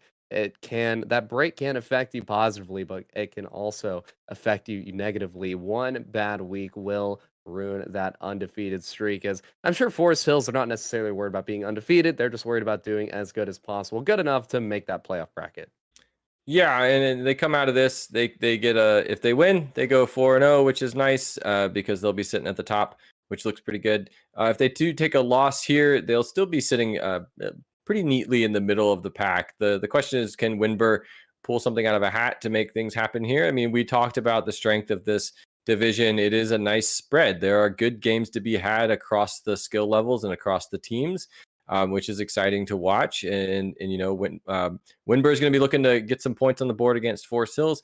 But yeah, I'm pretty sure Forest Hills is out here looking to get that security win to be one of those undefeated teams, as we saw Greater Altoona earlier, getting that 5-0 on the record up against United, and that probably looks pretty good. I'm sure Forest Hills likes seeing a 0. The only 0 you like seeing is the one on the losing side. So I don't see any reason why Forest Hills isn't going to give it their all for this one. Forest Hills, they are in a good situation to find that win. But will Winber be able to pull out that ace and find something as we do get game number 1 here of the series underway? Forest Hills are in the green, Winber in the blue. Yeah, Forest Hills, a beautiful, bright, shiny green for their Forest name, as we do see the first goal going over to Winber. So the streak, we've only had one game so far under a minute with the goal. So you like to see the aggression, you like to see the activity coming out of the team that is lower down the bracket, or at least down the division. Nicely pulled off by Winber. Very good start for Winber. They find themselves that early advantage. Will they be able to hold, as it is still very early, as game number 1 teams usually spend that time getting acclimated, trying to find a play style that works against their opponents. So plenty of time, and well, not much time needed, as Pluto's able to already equalize for Forest Hills. Yeah, Pluto taking advantage of some demos, some smoke screens going on, and a nice little play out of the corner to get one on the board. So equalizing things up, basically back to 0-0 now, 30 seconds in, as we see another kickoff going into the green side over in Forest Hills. See them try to bring this one out. A nice little roll and a bump, trying to get one on the board for Winber, trying to see if they can recreate the magic they had early on in this series, this game, to get a very quick goal. So I don't see why they shouldn't try to use that playbook again, as we do see Winber getting one on the board. Nicely done, getting through that traffic, and even a demo as well. Looks like we might see ourselves a very high-scoring game here. Already 3 goals in the back of the nets. Only 45 seconds of Rocket League played. A very aggressive start here for this series. Winber, the team to look out for, it seems. 0-3 in their record, but they're not quite showing that. Winber's looking like a great team here. They're looking like a team to be a force to be reckoned with here. They have a good showing. Still a lot of Rocket League to go. Still plenty of opportunity for Forest Hills to find another equalizer here. Yeah, sometimes in these divisions in these seasons, the teams are just so evenly matched across certain areas that the records don't quite show. They don't paint the whole picture. They don't tell the whole story here. And so even though Winber is coming in 0-3, Forest Hills is coming in 3-0. We're really just getting started. So Winber looking really nice, coming in strong here, and we almost get another goal on the board into that green goal. Bringing this one down, it's gonna be Pluto up in the wall, trying to make something happen, but they can't. Crossover from Giving You Hail is gonna go empty as well. So we're seeing some nice play attempts, some playmaking trying to happen, some passes, but both defenses are rotating so well that neither one of these teams can pick up any of the crumbs that are being left on the field. Not a lot of mistakes being made. It really is just a matter of creating those opportunities. Winber looking to create another goal scoring opportunity, but Forest Hills rotating back fast enough now on the counter attack. Not quite able to find something. It really is just a battle of the midfield, seeing if you can pick up a counter attack fast enough to respond to your opponent's offensive drive. As now, Winber, as time ticks on, they are the team in the better situation since they have that lead. Forest Hills still so much time to work with, still plenty of opportunities to be made, but they're gonna want to find that opportunity sooner rather than later. Yeah, I'm excited. This game is looking good. Pick B, we did earlier in the chat as Castros was talking about how we've seen some family members watching these streams. So we know that Pig B has a fan club going on. And so if you're out there for Pig B, it's nice to see you. As you do get to watch that equalizer coming on board, 2-2 now. So that's the kind of scoring you want to see to get things moving and shaking back to the 0-0 scoreline, if you will. Changing the game up again. So like you said, high scoring game. We've still got over 2 minutes left, and we've already got 4 points on the board. Lots of things to happen here. Off the top crossbar, we almost saw a kickoff goal. Wall is going to stay back on defense and pull this one out. Pluto now up in the air, off the ceiling, trying to get a double touch, sends it back over. It's a beautiful pass, but it's going to be stopped by Forest Hills. Nice play on offense and defense for both teams there. That could have gone either way. Forest Hills looking to take their first lead. Stop trying to play responsive against Winber. Find a game of your own to play, but they can't make that opportunity work out just quite yet. The opportunities for Forest Hills there are coming, though. They are very, very much in season. But the same goes for Winber. It's just a matter of countering those opportunities. Pig B able to sink that one in for Winber. And now we see the goal differential back to that 1-goal game. And now it's a matter of playing from that responsive standpoint yet again for Forest Hills. Yeah, Forest Hills has had to claw themselves back out of a deficit many times in this game, and there's no reason why they shouldn't be able to do it again here. As the shot is up, it's a little bit low, or a little bit too slow to get things going there, and it's going to open up a clear opportunity for Winber to move this one out of the way. But they actually can't clear this one. Defense is not able to get out. There's a little bit of a communication error here, some double commits going on, but they finally get this ball sent to the middle of the pitch. Pig B is going to pick that one up, and they're going to be stalled by Winber.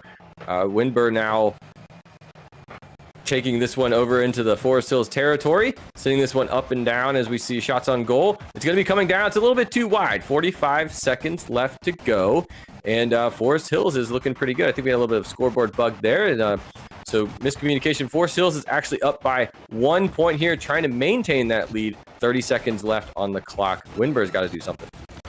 No harm, no foul. Technical difficulties, they come about. Forest Hills actually the team playing in the lead here. We'll see what they are able to do. Will Forest Hills be able to hold that lead? Final 15 seconds. They've had to claw their way back, but will they hold strong? Final moments here. Forest Hills just want to play keep away against Winber. Put that ball on the ground. Final seconds ticking by. Winber, they have to keep the ball in the air. Forest Hills just trying to play keep away. It does touch down. Forest Hills, they'll take game number 1 here.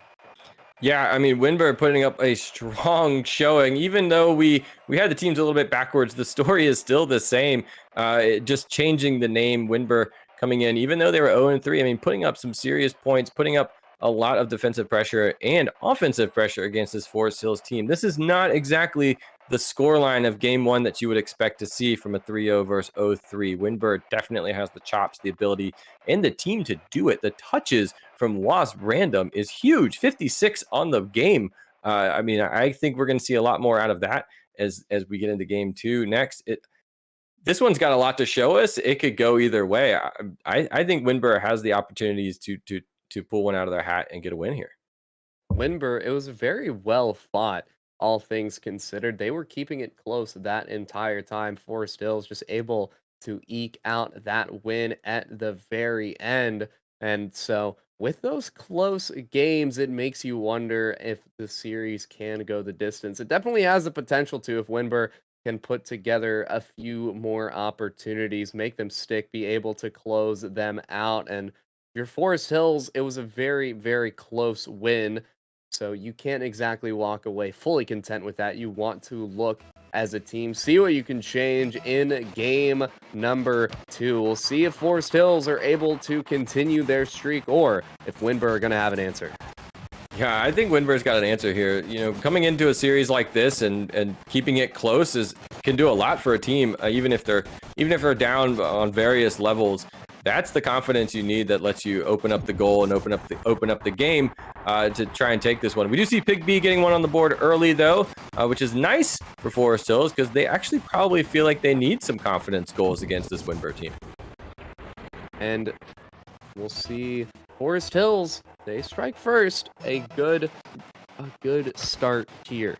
They take that early advantage, they take an early lead, and that confidence will be increased, especially coming off of a close win. You're not overly confident. So for Forest Hills, finding that early goal just continues that thought in the back of your mind that you can beat your opponent. Winber, they're the team that has been clawing their way back continuously, and now they need to do so again. We'll see if they're able to do so. Double tap from Pig B almost finds its way to the back of that Winber net. Winber, the ball's been in their half. It's about time that they find some outplay here.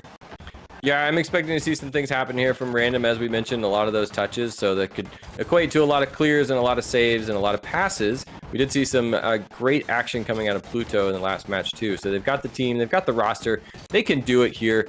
Just need to get a little bit of momentum and shut things down. We did see another early game goal under a minute for Forest Hills, but we haven't really seen anything else in the last minute. Nice little clear, getting things out of the way from Winber. Pig B is staying in this Winber side, but it's not doing anything. They're not getting much out of it other than just stalling the clock. Dropping it down into the corner. A nice little pass. It's going to be over into the middle. No one is there from Winber's side to pick it up. Great little juke from the Mega is going to be shut down by Winber. So again, the Winber defense coming up strong, doing the work, and making this Forest Hills incredibly offense incredibly difficult to make anything happen. And Forest Hills, they have the 1-goal lead. They're just looking to hold it, although they're going to want to extend it. They don't want to just have that pressure behind them of having to hold a 1-goal lead. They want to get that insurance, get that second goal or even more. And Winber is preventing them from doing just that. Winber's playing good. They just need something to show of it. They're having to play out of their own half. They're doing so well. A bit of defensive miscommunication for Winber will have multiple players jumping for that save, but the save comes out nonetheless. And Mega Blaziken is going to move in and punish that hole in the defense. And Forest Hills, they'll get that insurance goal. They'll have 2 here. Yeah, and that's going to feel a little bit better. Getting an early goal, but not able to get one for another 2 minutes.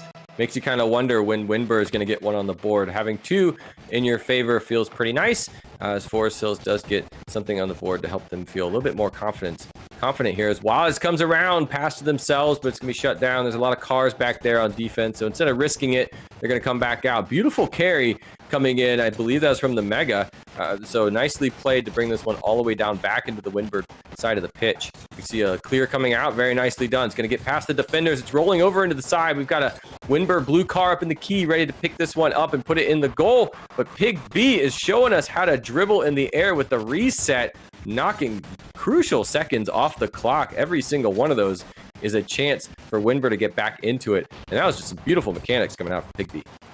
Pig B, just a casual double reset in the midfield. I mean, I suppose if you can do it, show it. Winber showing that you don't necessarily need the mechanics to find those goals. A goal is a goal, and Nightmare able to utilize the defender there and get some additional power. Brings this game back within 1, so the insurance from Forest Hills has been mitigated, and now the game back within 1. If Winber can find 1 goal here, it'll be tied back up, so Forest Hills, they're going to be fighting harder than ever to try and re-extend that lead in the waning moments of the game. Pig B, the player to do so. Minute 39, and that lead for Forest Hills re-extended to 2.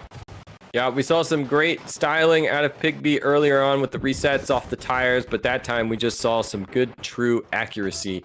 picking it up in the middle of the midfield, sends it straight singing in, putting another one up on the board for Forest Hills. A minute and a half to go, though. Winburn can do it. We know they can. We see the dribble coming in from Pig B, though, and that was so clean. Oh, man, I haven't seen anything clean like that in a long time. Up and over the defenders, and that's going to be a beautiful goal from Pig B. And yet another extension for the players in green. Forest Hills 3-goal lead here. Will they be able to continue? It's just a matter of time. Almost right off the kickoff, able to find a fifth. So now with a minute 25 remaining, Forest Hills in a good situation. They have not one but two insurance goals to ensure that they're able to walk away successful here. Winburn not quite able to keep it as close as they did in that first game. So for Winburn, it's a matter of breaking that Forest Hills rotation and cleaning up the defense a little bit, because a lot of those Forest Hills goals lead, they derive from a brief defensive mistake that is a bit in the past, say 5 or 10 seconds prior, which doesn't have an immediate repercussion for Winburn, but over time, that defensive rotation will eventually have a gap that Forest Hills, they're doing a good job spotting. So Winburn, if they want to slow the bleeding when it comes to Forest Hills' barrage of shots, it's a matter of cleaning up that defensive rotation. Make sure you don't create those gaps. Pig B looking to create a gap for themselves. Can't find it, but Winburn, they need to focus on cleaning up their defense before they can worry about finding those offensive opportunities. Yeah, as we just see a nice defensive showing from Winburn, but if you look at the tail end of that piece of tape, you'll see two defenders jumping up at the last second, and that's the kind of communication that's allowed, or possible lack of communication that's allowed Forest Hills to get some of those chance goals that aren't easy goals. They're just calculated use of time to get past a slight mistake. So just going to show that Winburn, they've got it in them. They can do it. And it's just cleaning up a little bit here and there. We do see the 0-0s hit. The ball goes down. Forest Hills is going to take this game as well. So beautiful showing out of them, but a great showing out of Winburn. And that's not it. It's best of 5. We still have another match to go. But we've got about a minute. Both teams have about a minute and a half to kind of figure out what's going on, which is kind of one of the more interesting things about Rocket League. You go right back into the next one. So there's not a lot of time to think about what you did right and what to clean up. You just got to go right back into it. And Pig B for Forest Hills picking up that hat trick, 3 demos as well. The demo equivalent of a hat trick. I don't think they have a name for that one, but I know they have a name for 7, which is the Exterminator. However, we do see the very, very dominant performance from Forest Hills there. They only have to do it one more time. They find themselves on match point. Winburn has to win 3 consecutive here. So Forest Hills, they set themselves up nicely. They just need to close it out, have one more good game out of the next potential 3. So teeing themselves up nicely, 2-0 currently, but they need to get that 3rd win. And with how they played at the end of game number 2, I would not put it past them to close out the series. Yeah, I mean, Forest Hills has it in them. They had a ton of ball possession in that last one, 62% to 38%. So they had lots of control of the field as well, 64%. So they definitely turned things on. They did a lot of things differently, it seemed like, in game 2 that led to that win. Even though it still took some time, once they got that momentum, those goals, they pulled the momentum right out of Winburn sails, and they couldn't get back in the game. Each time you get a goal, you stop the clock, you reset. So if you're moving and shaking, all of a sudden it gets shut down. And if Winburn can do that, then maybe they can hold Forest Hills down. But it's just going to be on them to stop this Pig B as we start off strong. 10 seconds in.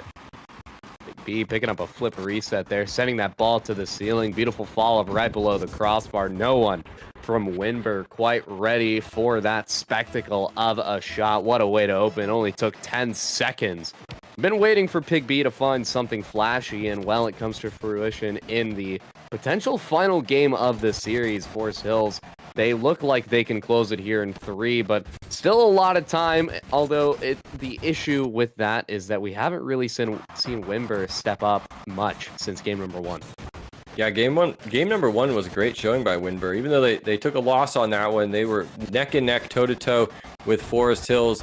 As we see, Giving You Hail is going to get another one on the board here, and you know, maybe they've been watching some of these other games for the night and seeing that the relentless pressure, the rotations when you're on offense and deep in the other team's side of the field. If you could just keep getting in and then move around to the corners, pick up the boost, and come back out to the top of the key, eventually it's going to break down that defense. And Forest Hills played it off just perfectly right there, just like we saw Altoona doing in the game before.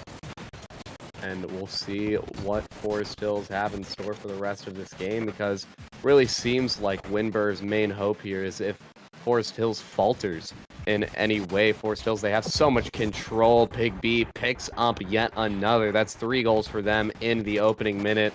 Right off of that side wall, another flip reset comes out, saves it until after the ball gets past the defender. And now we see Forest Hills up 3-0. We're still in the opening minute.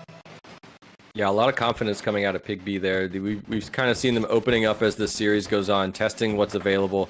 You can do these flashy moves and these really impressive aerial abilities, but you have to test it first. If you try to do some of this stuff a little early and you miss it, it can open up the other team. So I think what we've been seeing is a little bit of reserved play out of Pig B to test the waters to see what's available.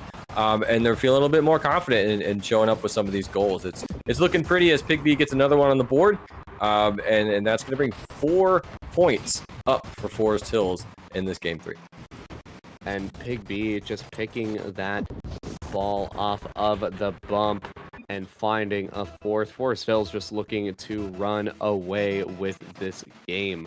Winber, it's a very big ask of them to come back from this deficit. Still 3.5 minutes, so Winber is not out by any means. They just need to get a lot going soon. Breaking that silence, finding that first goal, always the hardest. So once Winber can find their first here in game number 3, that's when more hope can be positioned in Winber's favor. So it's really a matter of Winber playing a bit of damage control, finding this first goal, and finding some sort of momentum here in game 3. Yeah, momentum coming out of Pluto, trying to get their own double touch off the side wall, a little bit too fast, not able to make anything happen. They are in Forest Hills territory, which must feel pretty good for Winber, bringing this one back into the corner. It's a nice little bounce pass, but the defense comes in to get a soft cross clear, but it sends it to Random. Random with the open shot, and it's nicely played off of a deflection as all of Forest Hills was moving across the pitch, but not able to rotate back in time. Nice little goal over there by Winber to get back in this one.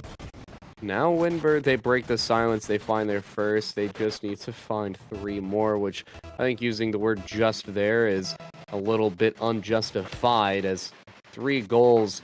They have almost a minute per goal, still 2:45 left in the game, still over half to find 3. Forest Hills are able to find 3 in 55 seconds, so who's to say Winber can't find 3 in 2.5 minutes, although they're going to have to find 4 here, as now we see Forest Hills, they pick up yet another here. They re-extend their lead, and they do so very quickly after that Winber goal. Yeah, responding in kind to Winber getting back on the board. Forest Hills feeling confident and comfortable with a 4-goal lead, and they're going to get that one back on there. As we hit the halfway mark, pulling back around here is giving you Hale. Is going to move a little bit too fast past that ball and is not able to clear. It still stays in Forest Hills territory. Pluto bringing one now around the corner with a nice little cross. Going to be stalled out by the defense. Tag team defense double commit. It's going to send this one to the midfield. Boom coming in. Is going to take out Winber for a little bit of time, and that's going to open stuff up for a Forest Hills drive. Now coming in across the way into the middle of the key, but man, that Random defense is shutting down Forest Hills, even though they were on the drive, staying with it and staying clean and making sure that they're not getting one on the board just yet. Forest Hills, they're just looking to hold the line, a 4-goal lead. That's all they could ever ask for. You, at that point, getting any more than that, it's not even a formality at that point. You're just showing off. 4-goal lead is more than enough for Forest Hills if they can just hold it here, prevent Winber from having any last-minute heroics, as we are in the final 100 seconds, down to 2 digits of seconds remaining for this game. Forest Hills, they showed up impressively here in game number 3. Normally game number 3 is where you see a team fighting their hardest because they're trying to close it out. It's that mental block to finish a series, but Forest Hills, it seems like in their case, they're stepping it up when it matters at the end. Yeah, when it matters, they were playing a little timid earlier on, maybe trying to be a little bit sure of themselves, and And just like you said, sometimes teams, they might even choke in that game 3 potential because too much is on the line. The nerves are a little bit too high, but it seems like Forest Hills is able to see that light at the end of the tunnel, and they just turn it up when that happens. They want to shut this thing out, and they want to do it with nice heroics, but we do see Random up in the air trying to bring this one down, not just trying, but doing so well, but it's just a little bit too far off. So nice showing by Winber in the last 30 seconds or so to get a very good-looking goal attempt on the board, but it's just going to be blocked by Forest Hills. And almost a double tap for Winber to give themselves a consolation goal. They can't quite find it as we are in that final 20. The ball's on the Winber goal line. Mega Blaziken will close that one off. 1-6 now in favor of Forest Hills. 20 seconds remaining. I think at this point we can say that Forest Hills will win this one. It's looking very nice in Forest Hills' pocket. It looks like they will most likely be taking this one, which is what they would like to see as they move out, sitting at 3-0, trying to make it up to the undefeated scoreline as far as the division standings are concerned. But I do like to see that Winber, even though the score is not necessarily in their favor, they're not giving up yet. Every point is a little bit of a victory, especially as seasons, when you play seasons. Each second on the pitch is a second of practice for the next game. But in the end, we do see Forest Hills getting a decided victory here, going 3-0 against Winber to take the series. And a great showing from Forest Hills that only got better as time went on, showing that they could do things that we didn't even think they were able to do, just continuously impressing the booth and impressing everyone at home. Hope everyone that was in favor of Forest Hills, all of the friends and family at home were proud of their performance, because that was a performance to be proud of. And Winber, despite not being able to take that win, it was a good showing from them. They could easily pick up a win any given week. It's just a matter of that step up that they had in game number 1, doing that consistently. It's a matter of getting that experience playing together, getting that practice in, and being able to execute on that play style for an extended period of time. That is the conclusion, though, of the third series of the day. We do have one more on the day. Penn Trafford versus Gateway. We're going to get those players ready to go, so we'll be on a quick break, giving them the information to join, getting them up in the lobby, and getting them ready to play one final best of 5.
Welcome back, everyone. We arrive at the final series of the night. This time, Penn Trafford versus Gateway. And currently, we have Penn Trafford sitting at 3-1, Gateway sitting at 2-2. So, if Gateway take this series, they will tie up that series differential with Penn Trafford. And if Penn Trafford are able to take this one, they'll be tied with United at 4-1 after this week. So, definitely starting to get into some scenarios. My name is Jay here with Panda for one final time of the day. And well, I think we are, I think it's obvious to say we're pretty excited to get this underway.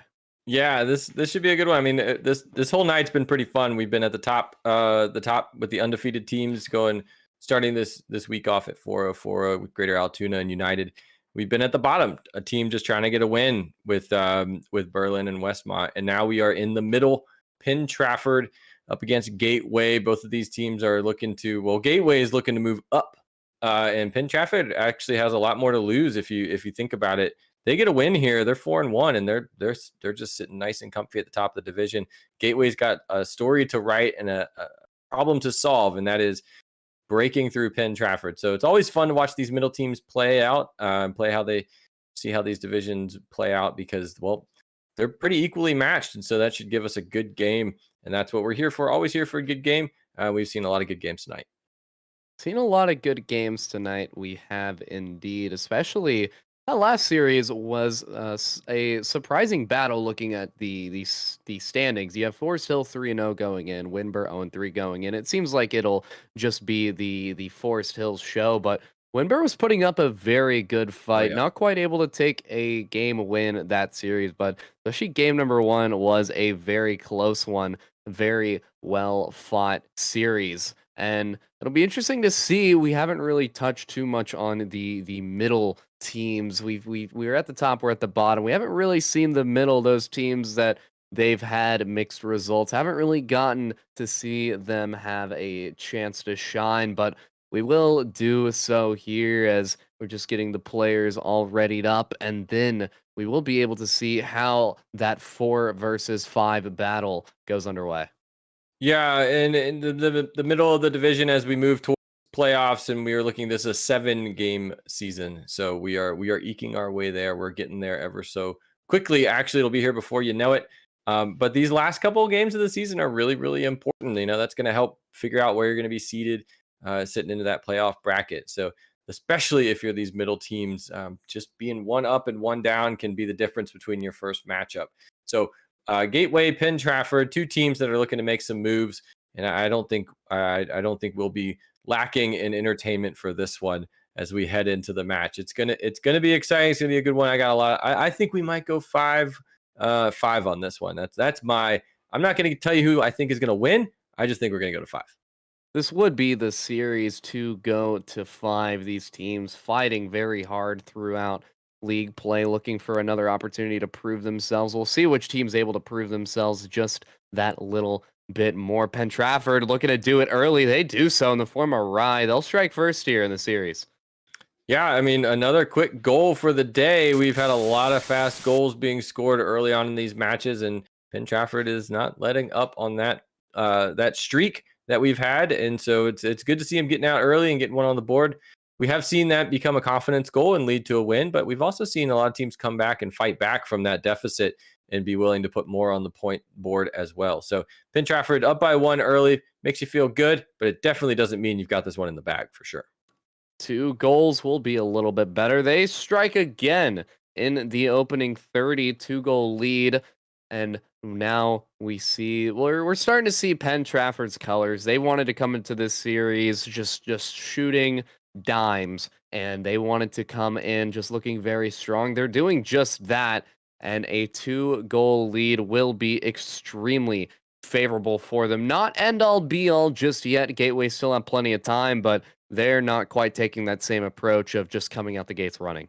No, no, not at all. Gateway is still trying to take a scene and see what this team is all about. And Penn Trafford decided the best opportunity is to maybe catch Gateway sitting on the back tires, and it looks like that's what they've done in this first minute, getting 2 up early.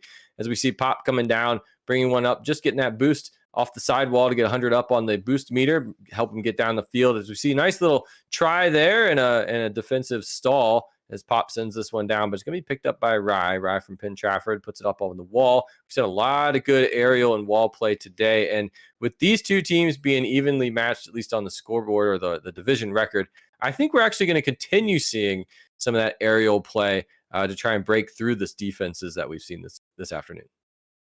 We'll see what Penn Trafford, if they can keep it up. They scored that first 2 in the opening 30. We've seen a minute without any goals here. So Penn Trafford, their role definitely slowed in this case, but they seem like they are still ready to put up a fight. Doing a good job getting that ball maneuvered down the pitch. Just haven't quite found a third, as that's when you start getting that additional insurance. Right now they have the first step of insurance, which they just have the basic plan. They're looking for the full coverage here, finding a third goal, giving yourself 2 opportunities to make mistakes and still have that lead.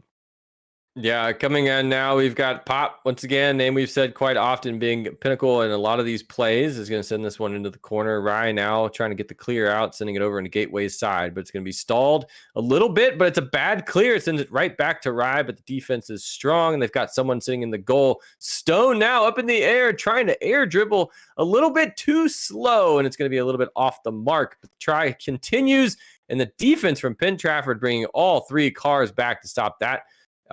Great try from Gateway, but just a better defensive wall from this Penn Trafford team, but not good enough because here they come swinging. Gateway getting on the board. Gateway, they finally get that go-ahead opportunity. A bit of a dunk, send it through, just brute force it through. Stone Squash able to find that silence breaker for Gateway. And right after we cross that halfway mark, so still so much time for Gateway. Penn Trafford, they're going to want to look to find a lead re-extension. They don't want to play from 1, especially knowing that Gateway have scored the most recent goal. They want to have that goal on their side. They want to take credit for having scored recently, and in doing so, giving themselves a bit more insurance to work with. But Gateway, they've shown that they can score against Penn Trafford. It's just a matter of creating more opportunities, and they're going to need to create one additional one, as Penn Trafford, they will strike yet again, extending that lead right back to 2. Yeah, nice little scoop dribble here from Rye, pulls it up and over and is able to get back around to get past the defense. So good air play and good ground play too. That's how you get these points on the board. We did see Gateway getting one on the board by just brute force, getting through there, getting a shot on goal, rotating the car just the right way to get their own rebound. And, maybe that brute force is going to be what takes them over the line here. A minute and a half left to go, down by 2. Gateway not out of this one at all, as we see the ball coming down the side. It's going to be pinched over into the other side of the field as we see Rye carrying that through. Up and in the air goes Stone. Nice little shot on the top corner. Is anyone there? They are not. And it doesn't matter. It's a little bit too high off the top corner crossbar. Pass goes into Stone. Stone drops one down just ever so slightly, but Penn Trafford is in the air off the backboard to get this save going on. But Gateway is kind of turning up in this last minute. They're lighting some fires and they're bringing it home over to Penn Trafford's side of the field. Gateway, they need to get something going soon. A goal scored soon would keep their game 1 hopes alive, but Penn Trafford, all they need to do is melt the clock as much as possible. Just run it down, keep Gateway far away. See two players from Gateway jumping there, and the shot not quite reflecting the possession that Gateway had. Let's Penn Trafford pick up possession. You see the slow ground plays just looking to buy time. Will that one have enough pace? No, it doesn't. Gateway, they had an opportunity to score there, but it goes away, and Project Solus sends that one all the way down the pitch and finds yet another for Penn Trafford. Yeah, great clear here that sends it straight into the corner and goes sailing all the way over to Gateway's side, and it's going to be picked up, like you said, by Project Soul. So good run into an open net, taking the momentum that Gateway ran down the field with and using it against them as all of those cars were down there and no one was able to rotate back on defense. It's 30 seconds left to go as we see Penn Trafford still putting on the heat, trying to get some more in the scoreboard, the score line. We see Stone coming in, trying to do that cross that we've seen work so well. Not enough power, though. It's going to be cleared over into the side. So Gateway still trying to make things happen as we come towards the end of this first game. I think they're going to spend some time after this one licking their wounds and trying to figure out what went wrong and how it went so wrong early on, even though they have been able to turn things up. It's just that momentum. I think they're actually going to be glad this game is over because it's going to stop that Penn Trafford just onslaught, and they get to start back over from zero. We'll see a bit of a refresh. Gateway going to be able to utilize that minute in between games, kind of talk about the strategy that they want to take moving forward, what their next step needs to be. And Penn Trafford, they just need to talk about what worked for them and make sure they are continuing just that pressure that they're able to put on, the counterattacks that they were able to put on. Penn Trafford, a well-rounded looking team that was able to take advantage of the mistakes that Gateway made. So Gateway, they just need to clean up those mistakes. They've showed that they can play very competitively. It's just a matter of cleaning up those mistakes and not letting Penn Trafford capitalize on them. No, I think that's 100% correct. The little things are what got Penn Trafford over the line. And yeah, the score line is 4-1. But if you look at the possession, it's pretty much even across the board, with Gateway even having a little bit more possession, a little bit more field domination, and a little bit more boost consumption, but still not able to get the win. So they've got it in them to control the field. They've got it in them to control the boost. All things that are just incredibly pivotal to getting a win. But I think you're right. I think there are just a couple little mistakes here and there that opened up the door for Penn Trafford to take this win. So by no means does that set the tone for the series. I think that if anything, Gateway, like I said, is a little bit excited and happy to have a little bit of stall, a little bit of break, and start back over. Best of fives. They have to go to 3 games, and game 2 is just one of those. So I think Gateway's got it in them to take this one. Gateway can absolutely step it up. We'll see if they're able to do it here as game number 2 getting underway. Penn Trafford walking away with a favorable win, 4-1 in game number 1. Gateway, they just want to find a goal as early as possible to show that they are in it, but Penn Trafford looking to do the exact opposite. Can't find the goal. Gateway holding strong in that opening 20. Yeah, strong start, trying to get that first goal within a minute. Oh, we got a nice little challenge, and Ricochet, it's going to come off. It's going to come off the side post too, as Gateway almost had a nice opportunity to get one on the board early. Just a little bit too far, and instead Penn Trafford's going to send this one sailing over to Project Solus. And coming down with a repeat, trying to get that dunk, and it's not going to happen. Ball goes back over into Gateway's side. So Penn Trafford got caught a little bit behind on their back tires at the start of this game. Looks like they've reconciled, they've collected themselves, and they're getting back into this one as we towards that first minute mark. The action is high, no goals on the score line yet. So I think Gateway's probably pretty happy with that. It's giving them some time to think things through and reset themselves going into this game. This is the second game of 12 played today. I had to do some caster math there that we haven't seen a goal scored in that opening minute. So definitely a change of pace from the previous game where 2 goals were scored in the opening 30 for Penn Trafford. As Penn Trafford, they're having to work a lot harder now. Gateway, they're holding down that defensive line and getting the opportunities turned around as Stone Squash will strike first for Gateway, who now they take the lead first. Yeah, that's what you like to see, burn the clock and then get one on the board, right? So now they're up by a little bit. That must feel pretty good. Penn Trafford's trying to figure out how they got 4 points in the last one. They're still sitting at 0 in this one. And I chalk that up to the Gateway's rotations have been pretty clean so far in this first minute and a half. They've been powering through on offense, but they haven't been pushing everybody up, as we see another goal coming through from Stone. But if you look back here, we've got someone behind just in case for that cleanup. So they're not letting Penn Trafford take advantage of any of these shots either. Penn Trafford, the work is now cut out for them. They have to claw their way through that 2-goal deficit.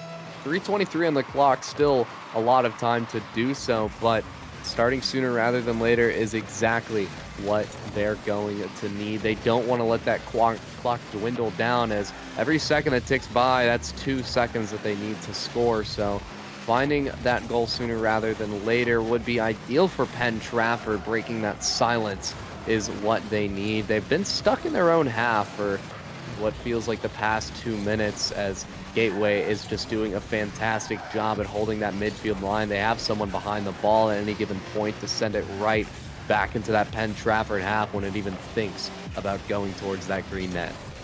Yeah, with 2:45 on the ticker, we see Gateway having a nice 2-goal lead, and this is not the Penn Trafford of game one. They are now trying to figure out what to do here. Rye, though, up off the wall, picking up the 100 boost. It's going to come down off the ceiling. It's a little bit too much of a bounce, and they can't get that one, even though it looked like it was going to be a nice little goal from Penn Trafford. So they've got the skills, they've got the talent. They know they can make it happen. It's a question of execution. Project Solus now coming around, trying to get through that Gateway defense. Sees 2 defenders and is blocked timely. Coming back over, though, and they are going to carry this one from all the way from the front to back and then back into the goal. And that's going to be Penn Trafford getting 1 on the board. So now we got ourselves a game, only down by 1. Rye breaking the silence for Penn Trafford, gets the first of 2. Now it's a matter of continuing holding Gateway into their own half. We saw when Penn Trafford were able to get the ball down the pitch, it was very difficult for Gateway to manage it. So Penn Trafford, they know what works. It's a matter of executing it. Floating ball is going to be in favor of Gateway, however, as Sergeant Cooligan able to get that one all the way down the pitch, almost finding a striking opportunity for Gateway, but does get diffused by Penn Trafford, who are almost able to find a goal. Penn Trafford, it seems like they're starting to finally heat up on those rotations. Yeah, it's taking them a little bit of time to get simmering and get boiling here. With a minute and a half left, Gateway's lead is probably feeling a little less confident here. We do see Stone coming in, trying to brute force again to get one through that Penn Trafford defense. He's going to rotate all the way back. Sergeant Cooligan now trying to rotate as well. Now, Gateway has to be on defense. They got to stop this drive from Penn Trafford. Penn Trafford feeling very confident in the Gateway side of the field. They are using the siege breaking offense, rotating back and forth all over the place to get this boost, and they're not letting Gateway stall this one out. With a minute left, there's no reason Gateway should think they have this one in the bag until we see the 3 zeros on the board. Well, that does help. 1 minute left, getting 1 on the board now, 3-1 on the scoreline. Gateway a little bit closer to picking up that lead, tying up this series as fast as possible. And now all they need to do is hold for a minute 2 here. Penn Trafford, they want to get a favorable kickoff here. They want something to go in their favor. They might just do so. Can they score off of it? The flick on target from Rye, but not quite powerful enough to find the back of the net over the defender. Now Gateway, they're just looking to get that ball as far away from their net as possible. They send it down the pitch. Rye intercepts it in the midfield. Good on Penn Trafford to have someone in the midfield to receive a lower clear from Gateway. Trying to get that ball moved down the pitch as fast as possible and prevent Gateway from getting any clears that are going to melt the clock too much. Yeah, melt the clock is what they need. 30 seconds left to go to bring this one to game 2, and Gateway can do it. The question is, can they keep the lead? Penn Trafford would like to get 1 on the board, even if it's just to show them that they can come back if they need to. Just under 20 seconds to go. We see a lot of green traffic over on the left side of the pitch, and that's going to open things up for Penn Trafford. If they can take advantage of it, sometimes those triple commits, especially when you're trying to park the bus, can open you up to some unfortunate goals by the other team. We do see a bounce clear coming in. Stone's going to try and crawl over to get this one, but they don't have time and they don't need it anyway, as Gateway does take game 2, which brings us to a definitive game 4. We thought we'd have some fun in the middle of the pack, and we were right, because we are looking pretty good for both of these teams. Stone Squash able to pick up a hat trick there for Gateway. Big step up from them, able to turn the momentum in the complete opposite direction. The game number one that was so in favor of Penn Trafford just mitigated entirely as now Gateway, the team to look out for, the team that has taken the reins of this series. They tie it up, and we're dwindled down to an effective best of three, meaning that the team that wins this next match will only be one more win away. So this game three is going to be very important for both sides as Gateway, they're just going to look to continue where they left off at game two. Penn Trafford, they're going to look for a turnaround like we saw Gateway do after game one. Yeah, Gateway coming out very nice in that game, and when you looked at the stats and the score from the game, the first game, you saw that Gateway had some things up. They had a little bit more possession, a lot more possession in this last one. Boost was a little bit down, but all those stats in that first game showed us was that Gateway, even though they lost by 3, they definitely have the ability to get back in that game and win. And when they did, and I think Penn Trafford coming off a nice 4-1 victory in the first game did not see that coming. Going from 4-1 to 3-1 and being on the losing side of that, that can really shake you up. So as we head into this game 3, it's now Gateways to kind of sit back and say, hey, we got this. This feels pretty good. Penn Trafford's going to be thinking about ways to change things up because all of these players are commendable. They can all do something on this pitch. And we've seen some games this afternoon where there's that one standout player. It's not really the way that is on both of these teams. And game number 3 getting underway. We'll see if Penn Trafford can make that proper adjustment or if Gateway can continue doing exactly what they did in the previous game. Gateway looked good. A pinch on the goal line is going to make it look better. They prevent Penn Trafford from striking early. If Fate comes out from Stone, squash the flick. Can't quite find the height that it needed to get over the defender. Gateway almost striking first there, but then again, so did Penn Trafford. Very early exchanges here in game 3. Yeah, 30 seconds down on the clock and still 0-0, which is a little rare if we go a little bit further in this series. But yeah, Gateway coming out strong. Penn Trafford also coming out strong, just like we expected. Nice little breakaway here, trying to curl it around, and the defense is good enough to move this ball to the side. We saw a 1v1 race to the goal. Gateway is able to get out of the way there. So Rye on the drive here. It's going to be challenged. It's going to be cleared. It's going to be off to the side. It's a nice little setup for a pass, but it just doesn't connect as Pop now is able to move this one off. Project Solus, though, keeps the Penn Trafford onslaught going. Rye sends this one up. Excuse me, Rye's in the back. The dunk's trying to come in, but all 3 Gateway cars build a wall and shut that down. And we see a minute 20 passed, and neither team has been able to score. A very loud silence here in this game. The team that breaks the silence is going to have such a significant advantage considering how well fought this first goal is. And now we almost see Penn Trafford walking away with it on a breakaway, but not enough boost economy on the side of Penn Trafford to build the speed to get that ball past the rotating back Gateway players. Now Gateway on a potential counterattack immediately shut down by Penn Trafford, which is very important to see. Being able to shut down those counterattacks whenever you are driving back to your own net's very important. It takes that pressure off the players already in net and allows you to get a quicker counterattack to catch off your opponents. Yeah, and I mean 0-0 just seems so bizarre for how this afternoon has gone, but that means that there has been no break for 2 minutes for both of these cars, which means they've been going full throttle the entire time, waiting for a mistake as we almost see one, and there it comes with the cleanup. Penn Trafford is able to get through there, the ball just bouncing aimlessly from the top of the crossbar down to the bottom and not able to get the clear. And in the end, Penn Trafford does finally get one on the board. Penn Trafford striking first. I believe that is the longest time we've gone without a goal in an individual game of Rocket League today, as the majority of the games, I think the stat now is over 90%, have been in the opening 45 seconds. That's the 3rd game of many that has gone over a minute, let alone almost 2.5. So a very, very loud silence there. You could see how hard the players were fighting to find that goal, and Penn Trafford were able to send it through. Now it's a matter of trying to extend the lead, as 2 minutes is a lot of time for Gateway to score 1 goal. Penn Trafford, that goal is nice, but they need another one before they can start to feel any sort of comfortability. Oh yeah, 2 minutes left on the clock is an eternity when you've just played a game like this. They've had a struggle in this one to get through Gateway, just to barely get one on the board, and it didn't almost happen. It wasn't exactly the cleanest shot. because there we see it. The reason that you don't get comfortable is because Gateway can come through and get one on the board as well. So 1-1 on the score line, and Sargent comes in beautifully, getting through all three Penn Trafford defenders, and that's bringing us back to even. So 2 minutes left to go. It's back to where we begin. Penn Trafford spending the first half of the game fighting for that goal, not taking too long for Gateway to respond, Oh. and taking even less time for Penn Trafford to respond. They'll retake that 1-goal lead, and that kind of goes to show the importance of finding those lead extensions greater than that 1-goal lead. We just saw 2 goals go in less than 15 seconds, so a lot can happen in this game we call Rocket League, and it's very important to build those greater leads. 1 goal is typically never enough for these teams. 2 is a lot better, as now Penn Trafford can afford to make a mistake and still have the lead here in Game 3.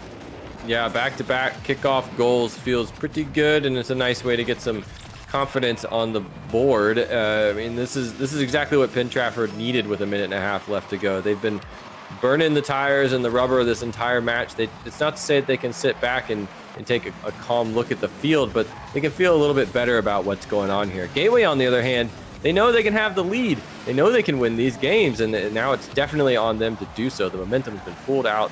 The wind has been cut out of their sails as they try to make something happen here. But unfortunately, that's going to be Rye on the breakaway. 1v1 with the jump and the flick, and it's over. And that's going to be another one for Penn Trafford on the board. 4-1 in favor of Penn Trafford as we look to enter the final minute of gameplay. Very favorable situation here for Penn Trafford. As long as they keep up what they've been doing, it would be an anomaly if they weren't able to close out this game and find themselves a match point. So Penn Trafford, they make the adjustment that they need, and well, I don't know if the players knew, but that was actually the wrong net to shoot on, although I don't think they're going to care too much. The lead cut down from 3-2, so a little bit more possible now for Gateway to bring it back here if they can just find some momentum in the final minute 9.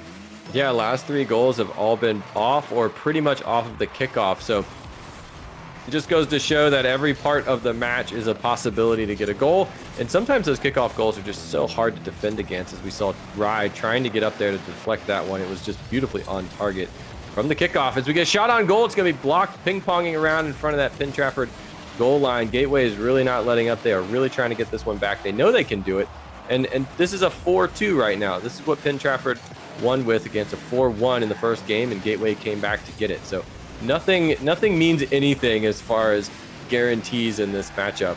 Even if Penn Trafford is able to eke one out of here, there's no reason Gateway can't take the next match and get us into Game 5. And we could very easily see that scenario. We've seen that Gateway, a team that is able to respond off of a loss. As final 20 seconds, it's looking like Penn Trafford are going to be able to close. So now the question becomes, will Gateway be able to find another response? They've done it once, but there are only so many responses that you can find, so many adjustments to be made, and for Penn Trafford, so many goals that you can score as they pick up a 5th here at the very end. Still a few seconds on the clock, so a little bit more Rocket League to be played. We'll see one kickoff play out, but Gateway, they have some work to do here. They need to use that off minute in order to discuss what adjustment they want to make in order to try and shut down this Penn Trafford team that has yet again stepped it up here. Yeah, Penn Trafford stepping it up for sure. And when you take a look at what this score becomes, it's 5-2. The first game, Penn Trafford won 4-1. When you look at this, the boost consumption, it's in Gateway, but this time Penn Trafford takes the lead across ball possession and field domination. So they took this one and they ran with it, but Gateway lost game 1 and they came back and won game 2. There's no reason why they can't rally back to get another one. But we've talked about this before in Rocket League in this afternoon. Rocket League's kind of an endurance sport. It's these high energy, high adrenaline bursts of speed, and then you get this little cool down and you get back into it. So it really comes down to the team that can endure and then can go the distance.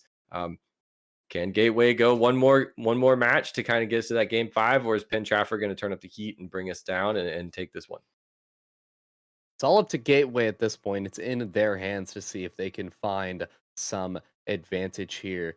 And now is the time for them to step up. Now is the time for them to strike fear into Penn Trafford. They were able to do it in game two, so it is not out of their realm by any means.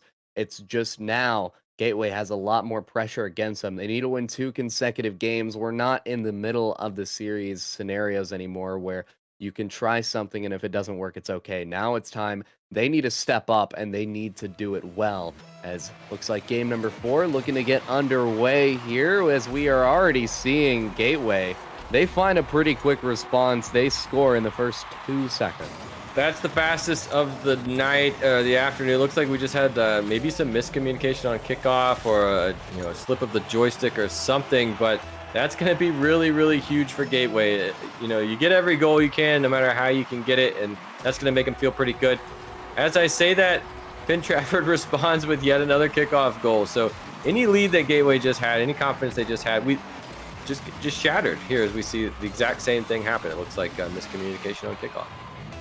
So we're getting a normal game of Rocket League missing 4 seconds here. It seems like both teams got those jitters out of the way, and now it's time to play the real game. That one not immediately going in off the kickoff, so the Rocket League can actually begin here as those kickoff shenanigans going back and forth, not favoring either side, although Penn Trafford, technically the team to score the most recent one, so any confidence gained from that opening 4 seconds will be favoring Penn Trafford, albeit I don't think it'll be too much confidence, as a bit of a dangerous defensive touch there from Rye. You want to get, whenever you're in the top of the box like that, you want to push those possessions as far to the side as possible. Just prevent your opponent from having any angle to shoot on, so getting a touch forward in the box, a bit dangerous if you can't immediately get behind the ball again, which in that situation, Rye was able to do so, but you like to see those push to the side. Penn Trafford not getting punished for that and looking to find some sort of offensive push here, get that ball all the way down the pitch and all the way into the Gateway box. Yeah, we've actually seen quite a number of goals happening from that defensive try that doesn't clear the top of the box, the top of the key, and instead just bounces right back in. And that's kind of what just happens here as Penn Trafford is able to get a goal off of a slow bounce off the backboard and then a double touch, and it just lands right there in the perfect spot to pick up a goal. And now we see Penn Trafford take the lead here. They find the first not kickoff goal, you could say, in this game. They find themselves the lead, and now it's a matter of if they're able to hold it or extend it, as this game could send them through if they're able to close it out. This is the last win that they would need to get, but they're going to have to find more opportunities to do so. Stone Squash able to turn that one all the way around and tie up this game yet again. Yeah, coming out swinging. Gateway, they don't care what the score line is. They just know they need to get points on it, and they do so in kind. 2-2 on the board, 3-3-3 on the clock. Plenty of time to see more shenanigans happen, more kickoffs happen. Both these teams showing that they can answer quickly, they can get something on the board, and they can take advantage of these open net opportunities. We've seen several goals this afternoon, based purely on defensive positioning and taking advantage of it. Just like that, though, we do see Penn Trafford get one on the ground under the wheels, straight through Gateway. Penn Trafford seems like they're always fighting to regain a lead versus Gateway fighting to equalize. So this exchange favoring Gateway, or favoring Penn Trafford, Gateway the team that is fighting for their lives in this series. So we'll see what Penn Trafford can do, if they can break that repetition, if they can extend a lead, or if Gateway are going to continue where they left off. It does look like Gateway, they're starting to show more signs of opportunities. It's a matter of building that confidence to send those shots through. They're setting up opportunities that they can score off of, but they just quite don't have the presence needed to finish those opportunities. You see a ball bouncing in front of the Penn Trafford net.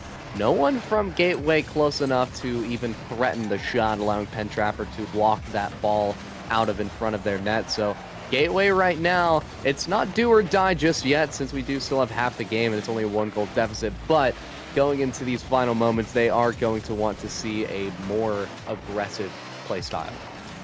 Yeah, I mean, when that clock gets under 2 minutes, I think we'll see a big change in Gateway if they haven't equalized it by then. They realize that at that point, Penn Trafford can get another one on the board. They've done it before, and in the minute they get 4 and Gateway still at 2, it's going to be a real big problem for Gateway. So I think we're going to see them turn up the heat and really throw things down. What worked for Gateway in the previous games to get back in this was making sure they had someone back just a little bit in that third position to rotate, but also to rotate in and just be aggressive, rotating on offense to whittle down Penn Trafford's defense.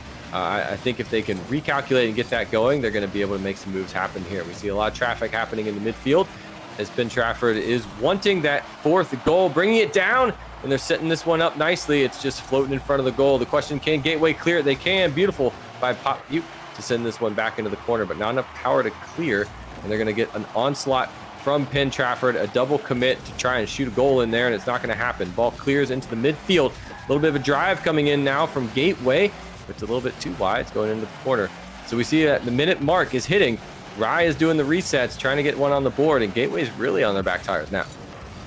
Final 60 seconds approaching. Penn Trafford holding that 1-goal lead, potentially extending it. It bounces off the near post, however, and Gateway are going to be able to walk away scotch-free with that one. Get the ball all the way down the pitch, potentially find an opportunity, but Penn Trafford getting behind it when it mattered most and keeping that ball out of the net. Final 45 now, and Penn Trafford, they're just looking to hold the line, keep the ball as far in that green half as possible. Don't let that ball cross into the yellow, because if you can keep it on the green side, it'll be impossible for Gateway to score. That one almost rolling behind the defenders, though, and it does go all the way back. So Penn Trafford, they need to get this ball cleared. They don't want it in their half. They just need to play some keep away here. 20 seconds left to go on the clock. Penn Trafford is looking to shoot and to score they will. Rye coming in with the security goal, 4-2 up for Penn Trafford. And really at this point, the hopes of Gateway have been dwindled and squashed, but 20 seconds, we've seen them come back. We saw 2 goals in the first 4 seconds of this matchup. So if Gateway is going to pull a trick out of their hat, now is the time for them to do it. Kickoff goes into Penn Trafford territory. It's up off the wall. The challenge is coming in. Burb, a little bit out of position, is going to fly away from this one. Rolling back into an open net. The clear can't come in fast enough, and Rye gets number 5. Penn Trafford has the security to take this game. And unless we see some very interesting kickoff scenarios like we saw at the beginning of the game, it does look like Penn Trafford will be able to close. We would have to see goals every second, which in the previous exchange we saw goals every 2. It does look like the game has concluded. Penn Trafford, they were able to bounce back after Gateway's step up. They close it out here, and they close out very strong. A high-scoring game, 5-2. Rye picking up MVP this time for Penn Trafford. Gateway, a good showing from them. They just weren't quite able to maintain that step up long enough to walk away with that win.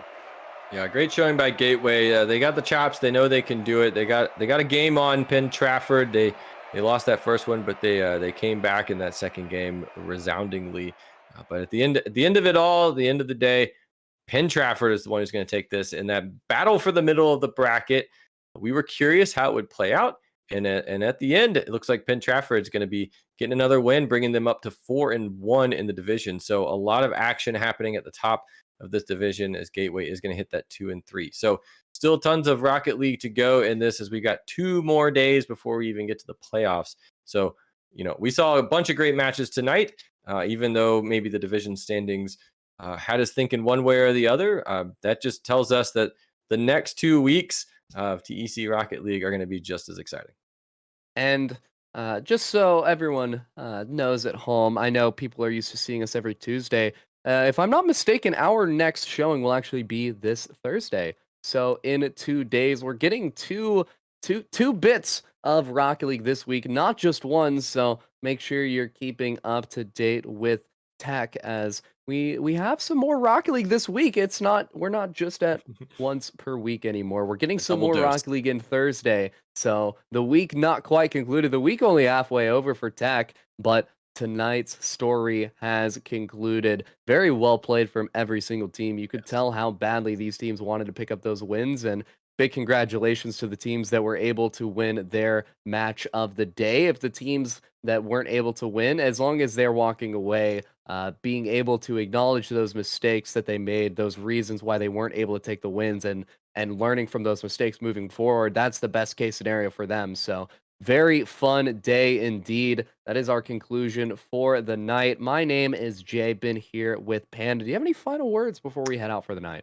Just solid matches today. It's good, it's a good scene to see as what's coming forward for the rest of the season and of course in the playoffs. And everybody out there watching, if you're a parent, friend, family, or whatever, it's always exciting to have y'all in the chat and showing your love and support of these high school players. These are the next pros, and it's exciting to watch them play. So thank you for giving us that opportunity, and thanks for TEC for putting this on.